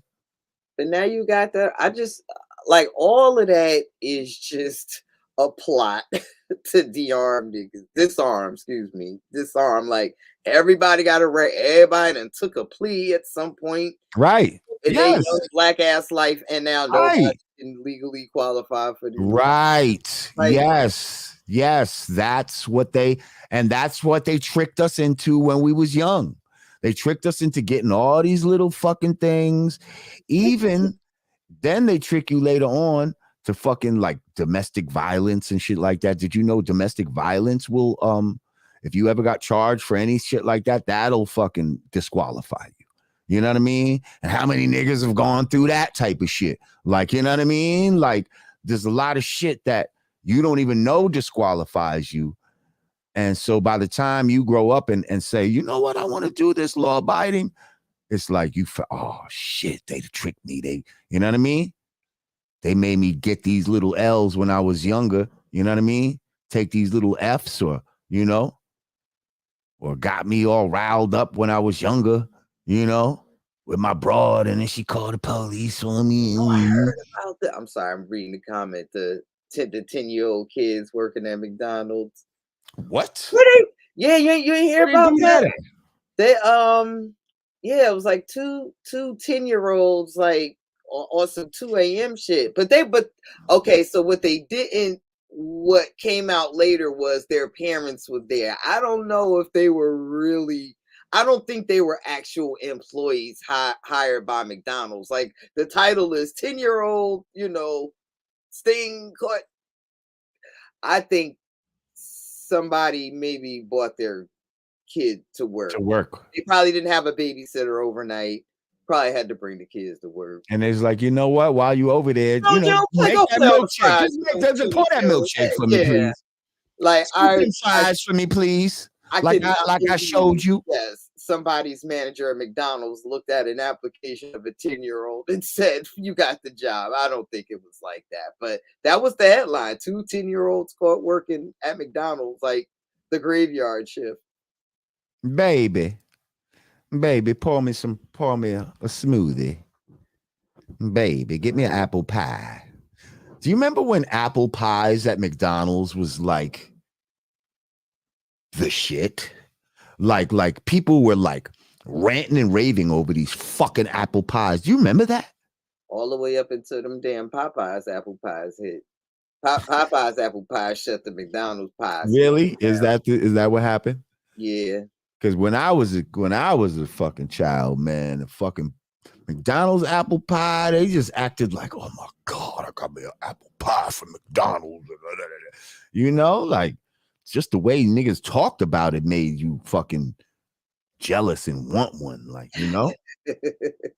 And it's like, I don't know if they was that good, to be honest. Yeah, they're all soft, and see, Popeyes had the pie was crunchy, and it's like cinnamon and sugar crumble all on the top of it. That's some good ass pie.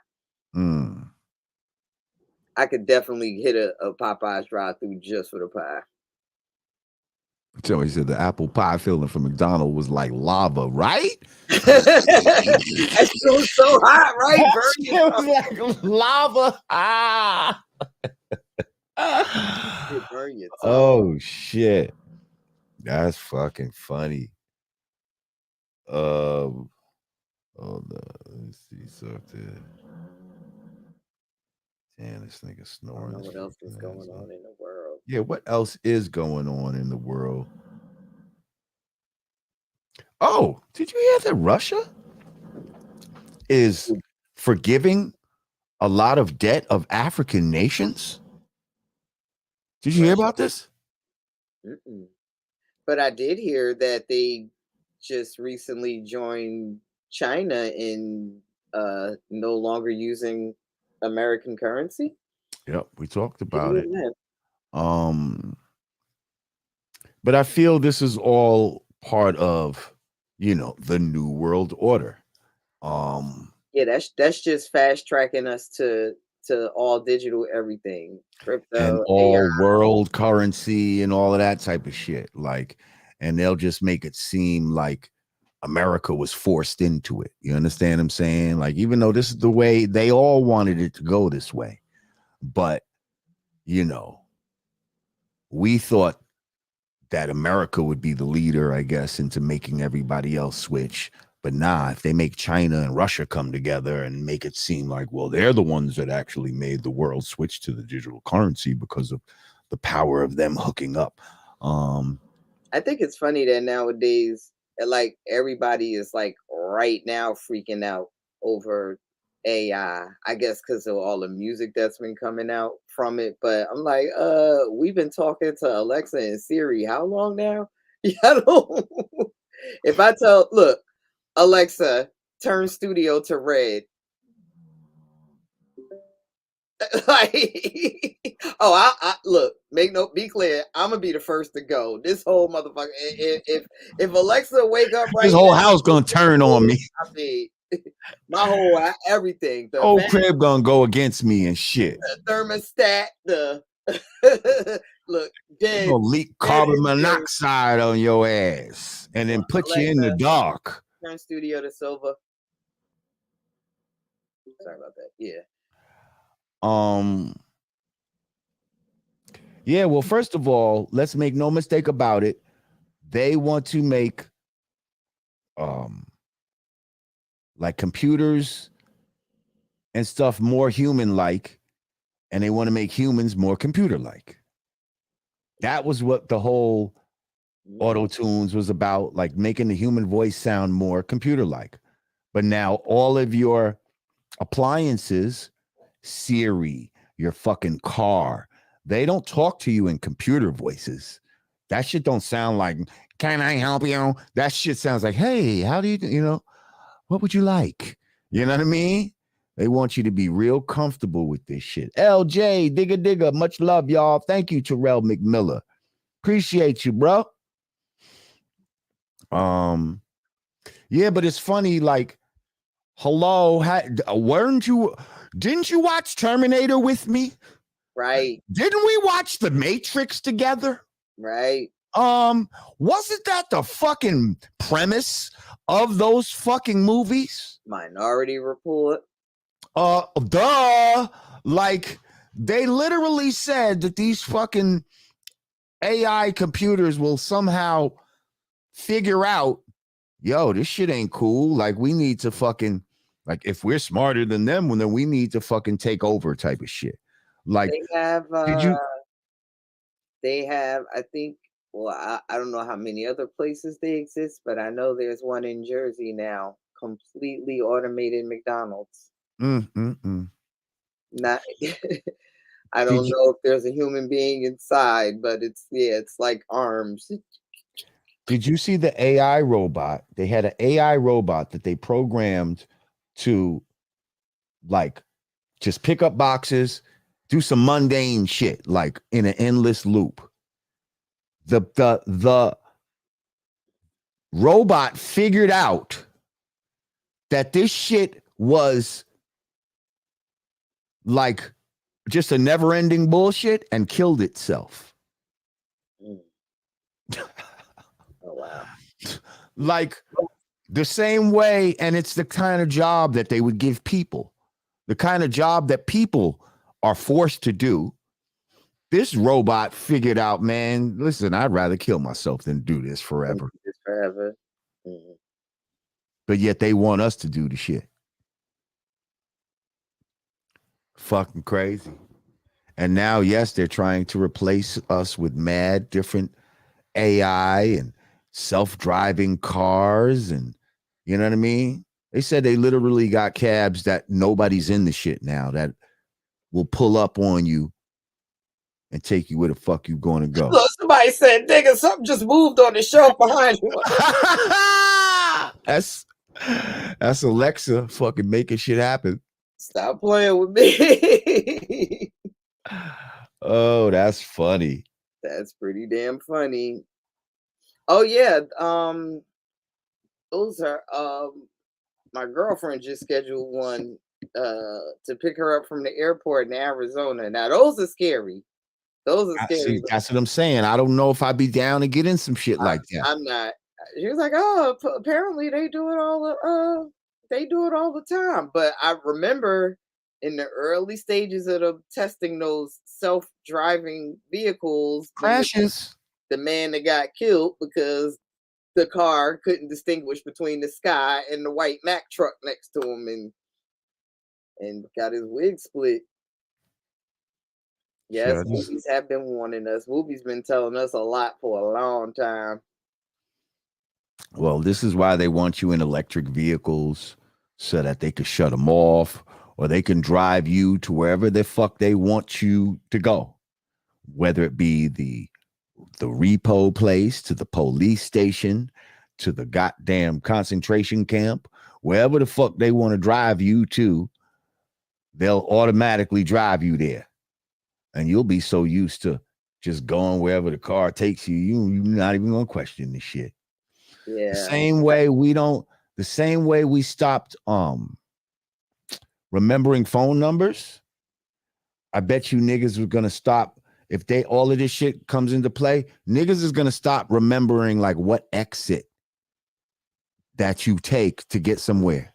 You know your exit right now. So time My out. shit is exit In 5 real right now. life, in real life, I use my GPS to go everywhere, even the places that I know how to get to. I just always want GPS to tell me if there's a quicker way, if there's a. What I'm saying is, way. exit 16 on 95 is New Rochelle. You know what I mean? Like we all know that, like because we drive and shit. Like, what's your exit that you got to get off right now? Well, in Jersey, what's the closest highway to you? And what's the exit number? Huh? Garden State Park. And what's your exit? 143. You see what I'm saying? It's gonna get to the point where the same way we used to know, oh, I know Digga's exit. I used to know you. I used to know people's phone numbers and shit by heart and all that. You know everybody, your fan, you know all your friends, you knew all their phone numbers. Now, yo, if you lost your fucking phone, you'd be hard pressed to even know one of your fucking friends' phone numbers right now. So what I'm saying, like in the future, it's gonna be like that with cars and shit like that. I know exactly. Trust me. I've gotten my mom's our landline from Jersey has become my mother's cell phone, and every now and again, and that's been the phone number of my family since like I was born, like which was AT&T, Bell Atlantic. Every now and again, I get a call from jail. Like, yo, this is the only number I remember from 8th grade. Wow. It's my family landline. Every now and again, every couple of years or so. And you're like, and that's the reason why I keep it. I'll get a call from one of the homies, like, yo, you can call my baby mother for me? You can call my kids for me. I'm like, dog. Wow. Yo, seriously. But I actually do remember my friends' numbers. You know what because I don't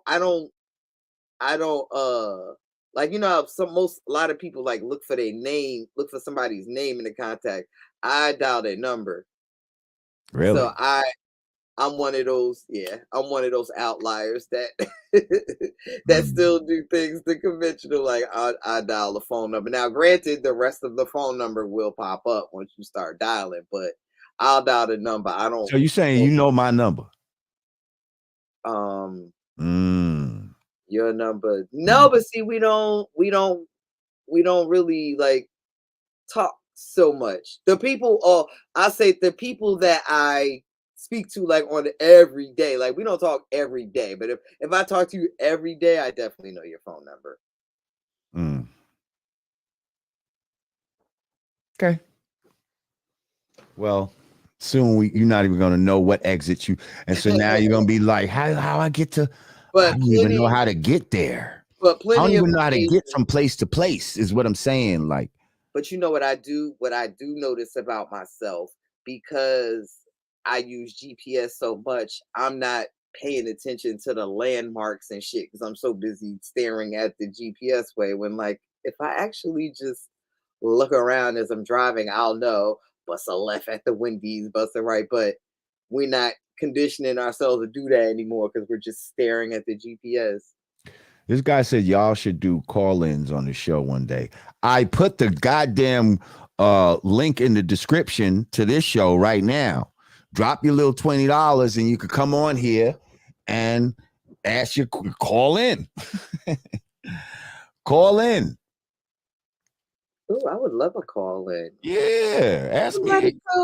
Yeah, somebody hit us up right now. Fucking, we here. Are there any more topics that we need to discuss, guys? Yeah, tell us something that is going on. Oh, they said, did you get in call? I ain't gonna lie, I forgot all about that Charleston White. Because I hit the road tomorrow. Ain't no telling when next time y'all gonna see my basket. Oh yeah, where you going? What you doing? I'm going to do New York One. Actually, I'm coming up top. New York One is running a segment produced by our very own Alexandra. That was the original fact checker. Oh, Alex is producing something for New York One? Yeah, she is a producer at New York One. Oh, really? So, I didn't know that. Yep. So we are doing a there we go. That's a good one. I am DJ Cool Rod. A segment. We're doing a segment on motherhood in hip hop. You know, how has hip hop affected motherhood, vice versa. Some hip hop mamas. The Brat and her woman have chose a white sperm donor for her wife. Thoughts? Yeah, I did just read that. Was there any, see, I don't know, like, what's the, first of all, I didn't even know that you could pick, well, I guess you could say, I want this, I want that kind of sperm. I didn't even know that you could pick it like that. I thought, oh yeah. You can. Yeah, this is all. We're talking designer babies and shit now. We're talking whatever the fuck you want. You can have whatever you want. Is there any? Why did she disclose that? Was that something that they probably thought it was just? Well, I guess y'all want to follow us on our journey, and they probably thought that they was just keeping people abreast of what's going on. I don't even know if they probably even seen, anything wrong with it. First of all, I don't believe that people, that same-sex couples should be raising children. Number one. That's number one. God said y'all shouldn't have children together. That's why he made it so 2 men and 2 women can't have children with each other. Nature said that, not me. So if nature said it, I don't like how y'all trying to go around nature. Y'all trying to circumvent nature. But that being said, since you did go ahead and circumvent nature, I guess you're going to the fullest of unnatural, where shit, we're 2 black people, but why not have a white baby? Like, but I'm just curious of the context. Like, why? Is it, was that the only thing available? Or was it said like, no, I specifically want a white baby? Like, I'm just curious like. Yeah, I'm curious too, but I would almost bet that they specifically wanted a white baby. You think they just took whatever sperm was left in the tray? Shit, they could have got Willie Wino sperm or this white man sperm. Which one you want to go with?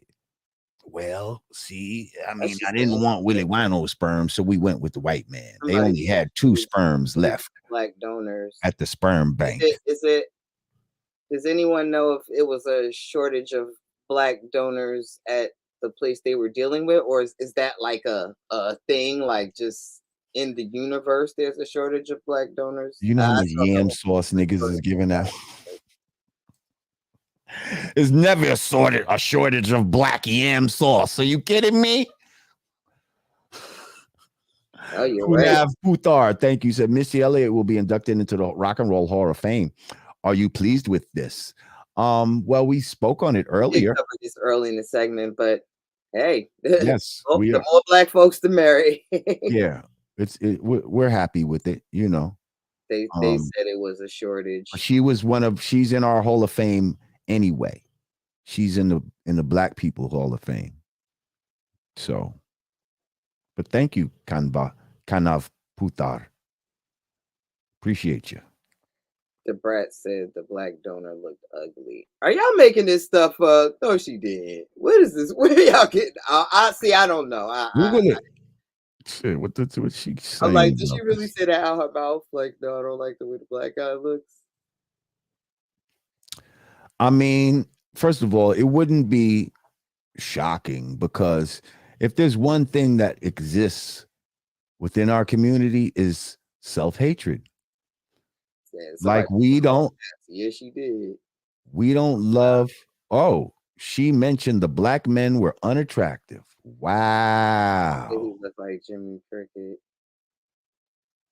This Wow. on their show. I was wondering. I'm like, where is this coming from? Thank you, I was DJ curious Cool to know Rob.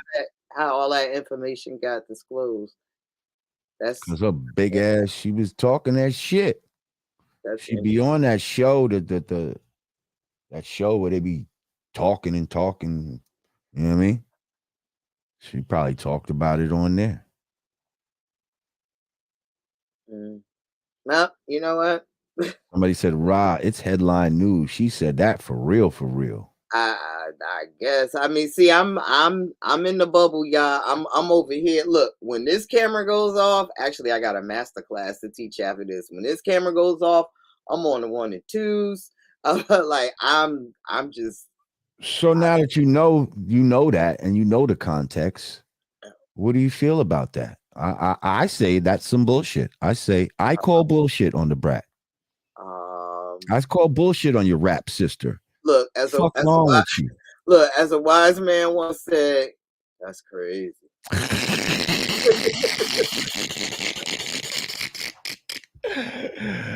That's crazy, right? Like I don't, sister. You even know though what I mean? I don't agree with your other stance though. I think Nah, I agree think with a it. gay couple is completely capable of providing a loving home. It's some Nah, it's hey, confusing. it's some heterosexual couples that don't need a baby. Nah, listen, I don't want to hear that shit. That's I don't harsh. want to hear that shit. That's harsh. The worst heterosexual couple should be before any fucking one of those fucking couples. Trust me. We can agree to disagree, but Sure. that's I'm going with what nature says. I'm not going with the abnormal. I'm going with men are real men, women are real women, and men and women have children together, not men and men, and not women and women. Sorry, I'm not doing it. ultimately it's about that child being loved and Right. And not being confused and being healthy mentally and physically. And you're not giving proper mental health when they got to look at two women or two men growing up. Those kids don't grow up right. I know some kids that grew up where their moms was a lesbian and all that type of shit. And them motherfuckers had problems. Trust me, they had problems. And they went on to be abusers and all kind of crazy shit. Like that shit. Watch, we're gonna see the aftermath of all this shit later on. in both households, but we can We're move gonna on. see this shit later on. You're gonna see how fucked up in the mind that all these kids that was brought up like this under those sick conditions, how they turn out. Just like we'll see what happens with the jidab and all of that. A lot of shit's gonna be revealed down the road. Right now, we're seeing, all those mothers that was talking about, oh, I can do it by myself and all that. We found out they couldn't do it by themselves. I could be the mother in the. No, you can't. Okay, we found out that that's not true. So, yeah. Wait, hold on. What'd you just say? I'm sorry. My shit over here jumping. Phone over here buzzing. We found out the whole thing about a strong black woman being a single mother as if she could raise the child just as good was some bullshit. that statistics actually show that a single black And father with can you do doing it. all that, like That a a lot of single them black father had a can do it choice just in as the good matter. as a man and woman together, but the woman by herself cannot do it as well. I'm sure they didn't want to. Man, You're acting like a lot of them had a choice in the matter. well, but a lot of them did have a choice. A lot of them And a lot of shook them, their and a lot heads of them side to didn't. side and talked And a about lot what of them they didn't. not A gonna lot of go them had to for and all of figure this it other out. bullshit. Like, And women were not. No, I don't want my husband here. No, women were not. no, a lot of it was not about husband. They was acting like what they I gonna don't want go no for, man. what they not gonna go for, but yet they was still gonna have a baby with you. I mean, come on. It's just listen. But you know that was a graduation process. The men were getting removed from the home. And then Yes. it became a we gotta figure this thing out on our own. Right. And then it got Don't right. do the hair And then like it got women just right. want But then sex. that's what I'm saying. First they got removed, but then the next generation started feeling like that was the shit to do. Like, you know what I mean? Like I don't need him. I could do bad by myself and all this other bullshit. Thank you, Savage Austin. Likely relating her dislike for BM to trauma. Oh, okay. Likely disliking her dislike for black men. I was like DM to trauma. Right. So yes, I'm sure the sister has had some trauma, which is probably why she's even in that lifestyle. Why she always took a kind of, hard approach, extra hard. I feel like, especially pretty girls that do that, I feel like that's a defense mechanism. They're like, they seen somebody get hurt or they got hurt themselves. And they're like, you know what? I'm not going to be hurt. You know what I mean? I'm going to embrace that masculine side. And you know what I mean? This way niggas ain't going to want to fuck with me. And yeah, I'll be good. And she looks like one of those. Yeah, that's I wouldn't have put that because the Brad is a pretty girl. Like, you know what I mean? She's a pretty girl. I wouldn't have aired that. I wouldn't have said. I mean, you can't stop anybody from feeling how they feel. I definitely wouldn't have put that tidbit out there publicly.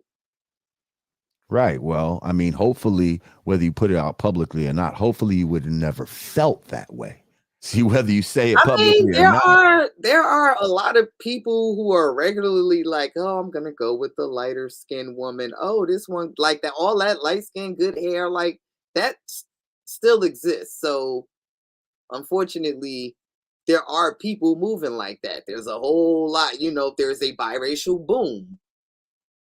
And it's, and we're at the point where it's almost strategic now. Like I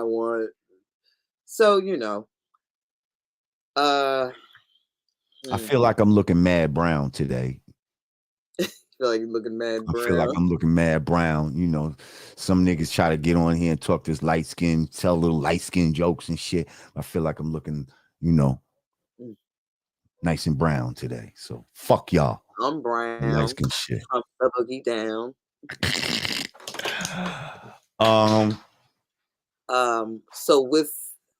So in closing, that's unfortunate that she feels that way.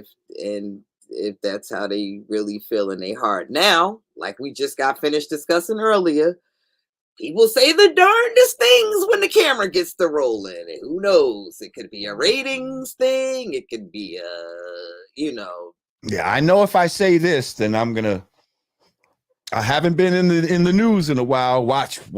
You want to see? I bet you I can get in the news. How? Watch this. I'm gonna say, you know what I mean? I would hope, I would hope that there was some embellishing, and I pray for the black woman that feel like the black man is ugly and I gotta go with the white guy, and vice versa. Herb Alchemist, peace, Queen. Hey, what's good? Ain't seen you in a minute. How you been, Queen? She said, you definitely got a tan, Lord. Thank you. I was out in the sun a little bit. Thank you from Storm Vegas. Thank you for your Cash App donation. If you'd like to click that link, come on. Matter of fact, Herb Alchemist, you know you're a friend of the show. If you want to click the link, you come on, click that damn link in the description. You want to come on and say hi to us real quick. Storm Vegas, you are now eligible. No, Vargas. I'm sorry. Storm Vargas, not Vegas. Storm Vargas. If you want to jump on real quick and say what's up to the God and the earth, to the God and the goddess. Yeah, I got Gods don't like when I call the sisters goddesses and shit. They get mad. Oh, they could go ahead Certain with gods, that. they don't like that shit. I don't give a fuck. Why? I think that's hard. She can't. I'm on God and man, shut up. Shut the fuck up. Y'all still think the world is fucking round. Get the fuck out of here. Anyway, she said, I miss y'all. Oh, we miss you too, Queen. Your thumbnail is looking. Your thumbnail's looking radiant. That's like a really. Her thumbnail looks like super color or some shit. Like you see that shit. This shit look like nice and golden 1080p or some shit on your thumbnail. Fuck going on? Beautiful mind. Thank you, beautiful mind. We appreciate you. She said, I'm with the babies, but I would love to come on soon. Also need you on my platform. Absolutely. Yes, I will call you. Hey, girl, look, I'm you'll be so proud of me. I'm juicing. Oh my God. Savage Austin, thank you again. He said, why when black people get hurt by someone else black, they choose whitey? Like they don't choose no other race. They specifically go to a white person. Ironic.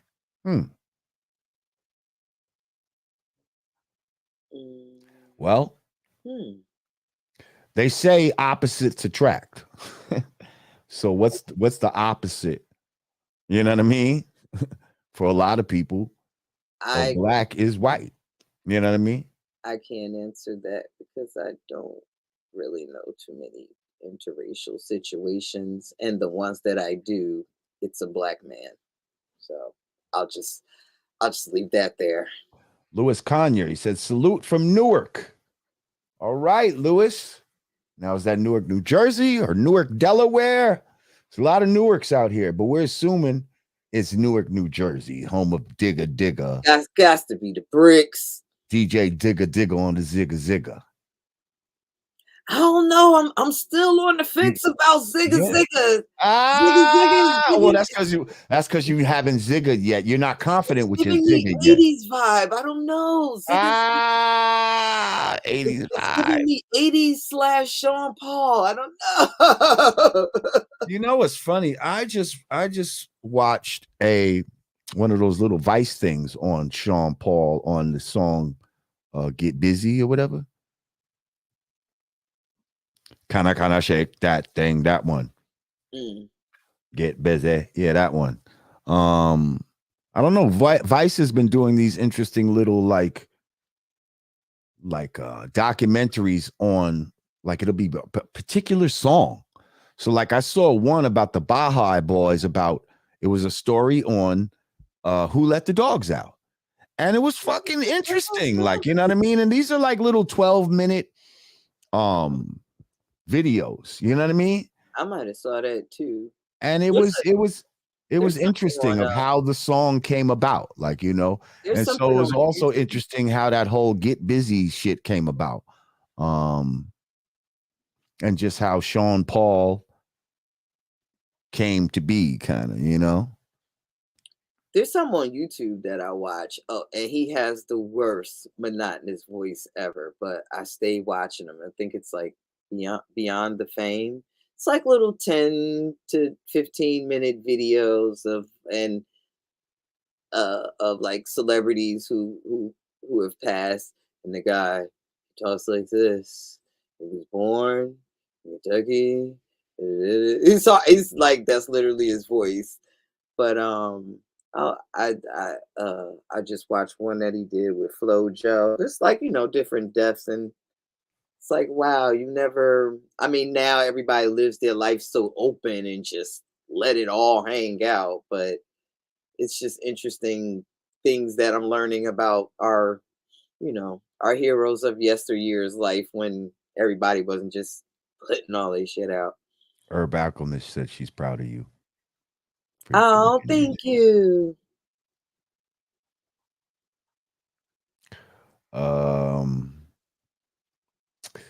Let's see.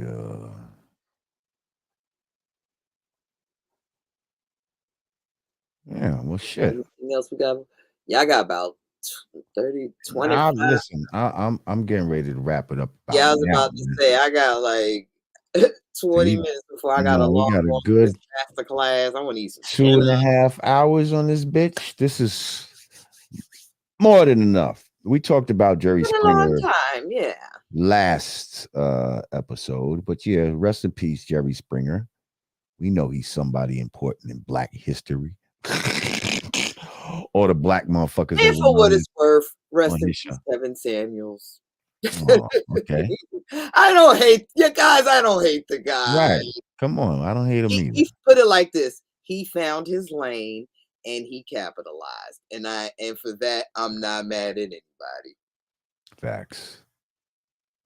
Facto. Okay, so anything you want to plug before we get out of here?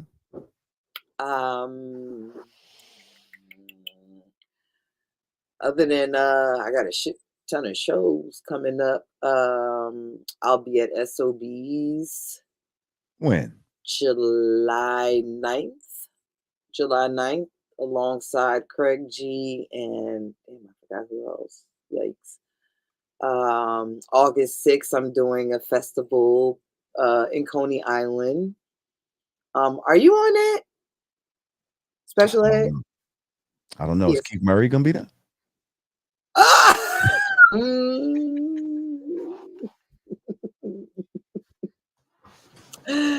I don't know. Hold on. Wait a minute. Wait a goddamn second. He might be at that. Wait a minute. Hold on. Because I've been wanting to see him perform. I'm sure. I want to go to one of his shows. I want to check him out. That's our guy, right? Mm-hmm. Oh man. The most beautifulest thing in this world. Okay, it's me. Yeah, it's me, Craig G, and Mr. Cheeks. Ah, shit. SOB's July 9th. Ah, fuck. Just looking forward to seeing Keith Murray. Goodness gracious. The most expected gadget thing in this world. It's just like that. Oh, and also there will be as I do every year, I will be hosting the annual Chirac Day, the first Saturday. Shout out to Chirac. Yes. Me and that. Let me know what day is that? I want to come to this one this year. Yeah, you should. And we've been like this ever since she's been a guest on our platform here.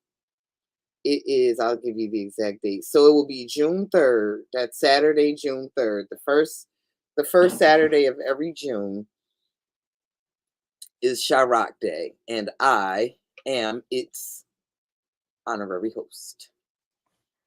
Well, there you go. There's August 6th in Coney Island. I think September I'm heading to Europe. And, I know July 21st we're supposed to do this that Pass the Mic shit with DJ Cassidy. Oh yeah, Radio City. Is that Radio City? Oh? Yeah. That's gonna be dope. Wait, you on that one too? No. I'm saying good for you. I'm saying that's dope. I like those. My mother loves them. My mother, can you show me how to get to the. Show me how to get to the thing where everybody's singing. Where everybody's singing back to back. Yeah, so that should be dope and shit. Um, Mm. and I'll keep y'all posted on anything else going on. Baba 200 said, "Thank you, Legends, for keeping it all the way real through this crazy ass reality we live in." You're very welcome. Because this reality definitely is getting crazy out here. It is. I see the they were all found guilty of life. XXX Tentacion murderers all Oh, really? guilty. Yep. And they got life? Yep, got life. Oh my goodness. If you could have heard the way this judge was talking to the guy, he was like, "You will spend the rest of your life on a 3-inch slab Mm. next to a steel sink, next to a steel toilet. And one day the officer will come in and you will no longer be with us. And it is only then will you have served your sentence."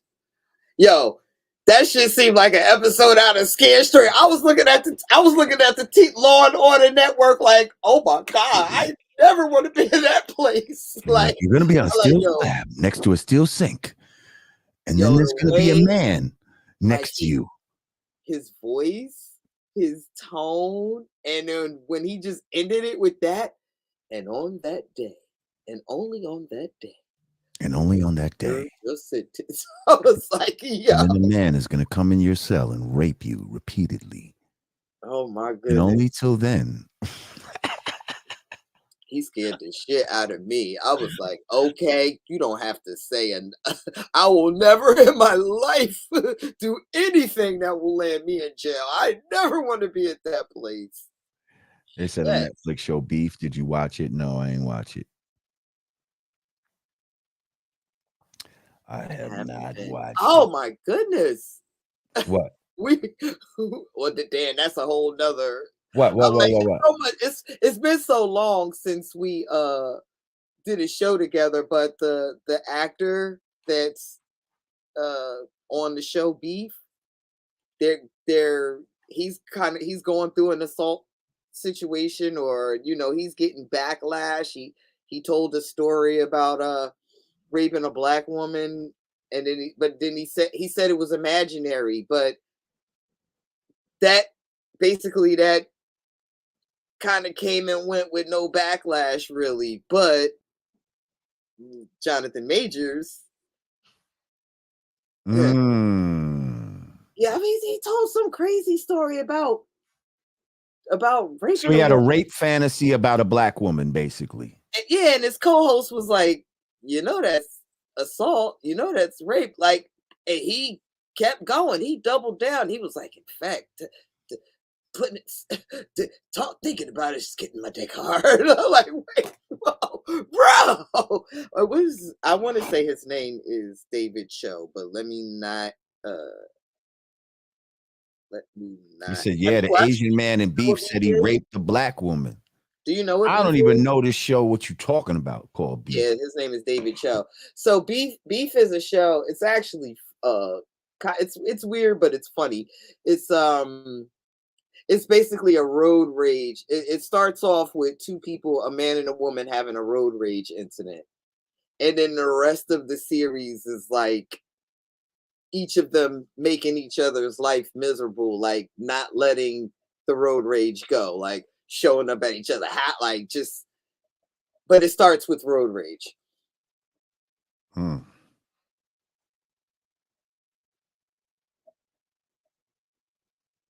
Okay, well, shit, I'll check it out. I will check it out. Well, listen, y'all, I'm glad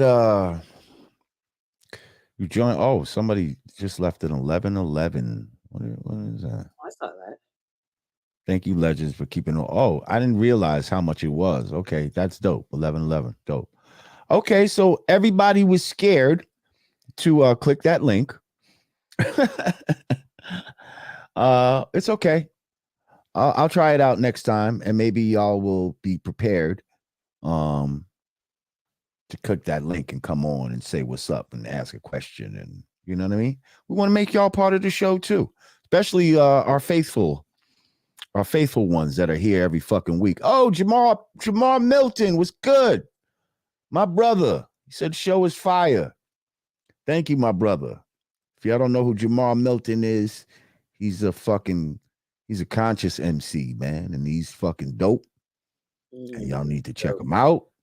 And I fucking Oh, somebody's asking how much to call in. Oh, they want to call in on payday. We can't be doing call-in pay-per-view call-ins during the middle of the week. We gotta wait till Friday. Just got paid. I just hit the brother Jamar Milton with a bunch of beats, and he sent back some fire songs. He sent me something earlier today. I didn't get a chance to listen to it because we was here. I'm assuming it's another song that he did on one of my joints. And so I'll check that out once we get off of here. But yeah, y'all need to check him out. My man, he nice. And we got some shit in the works. Guess I'm gonna be Uber eating at this point because I ain't got time to go nowhere. All right, next class starts in 15 minutes. Love y'all. Okay. Gotta go. Yeah. All right. It's $20 on the call-in. But that'll be another time. We out of here right now. We thank y'all for coming through. Appreciate y'all. Y'all make sure you stay strong. Keep that knowledge in your mind. Move correctly. And the understanding will be beautiful. For the Godcast, I'm Lord Jamar. I'm Digga. Peace.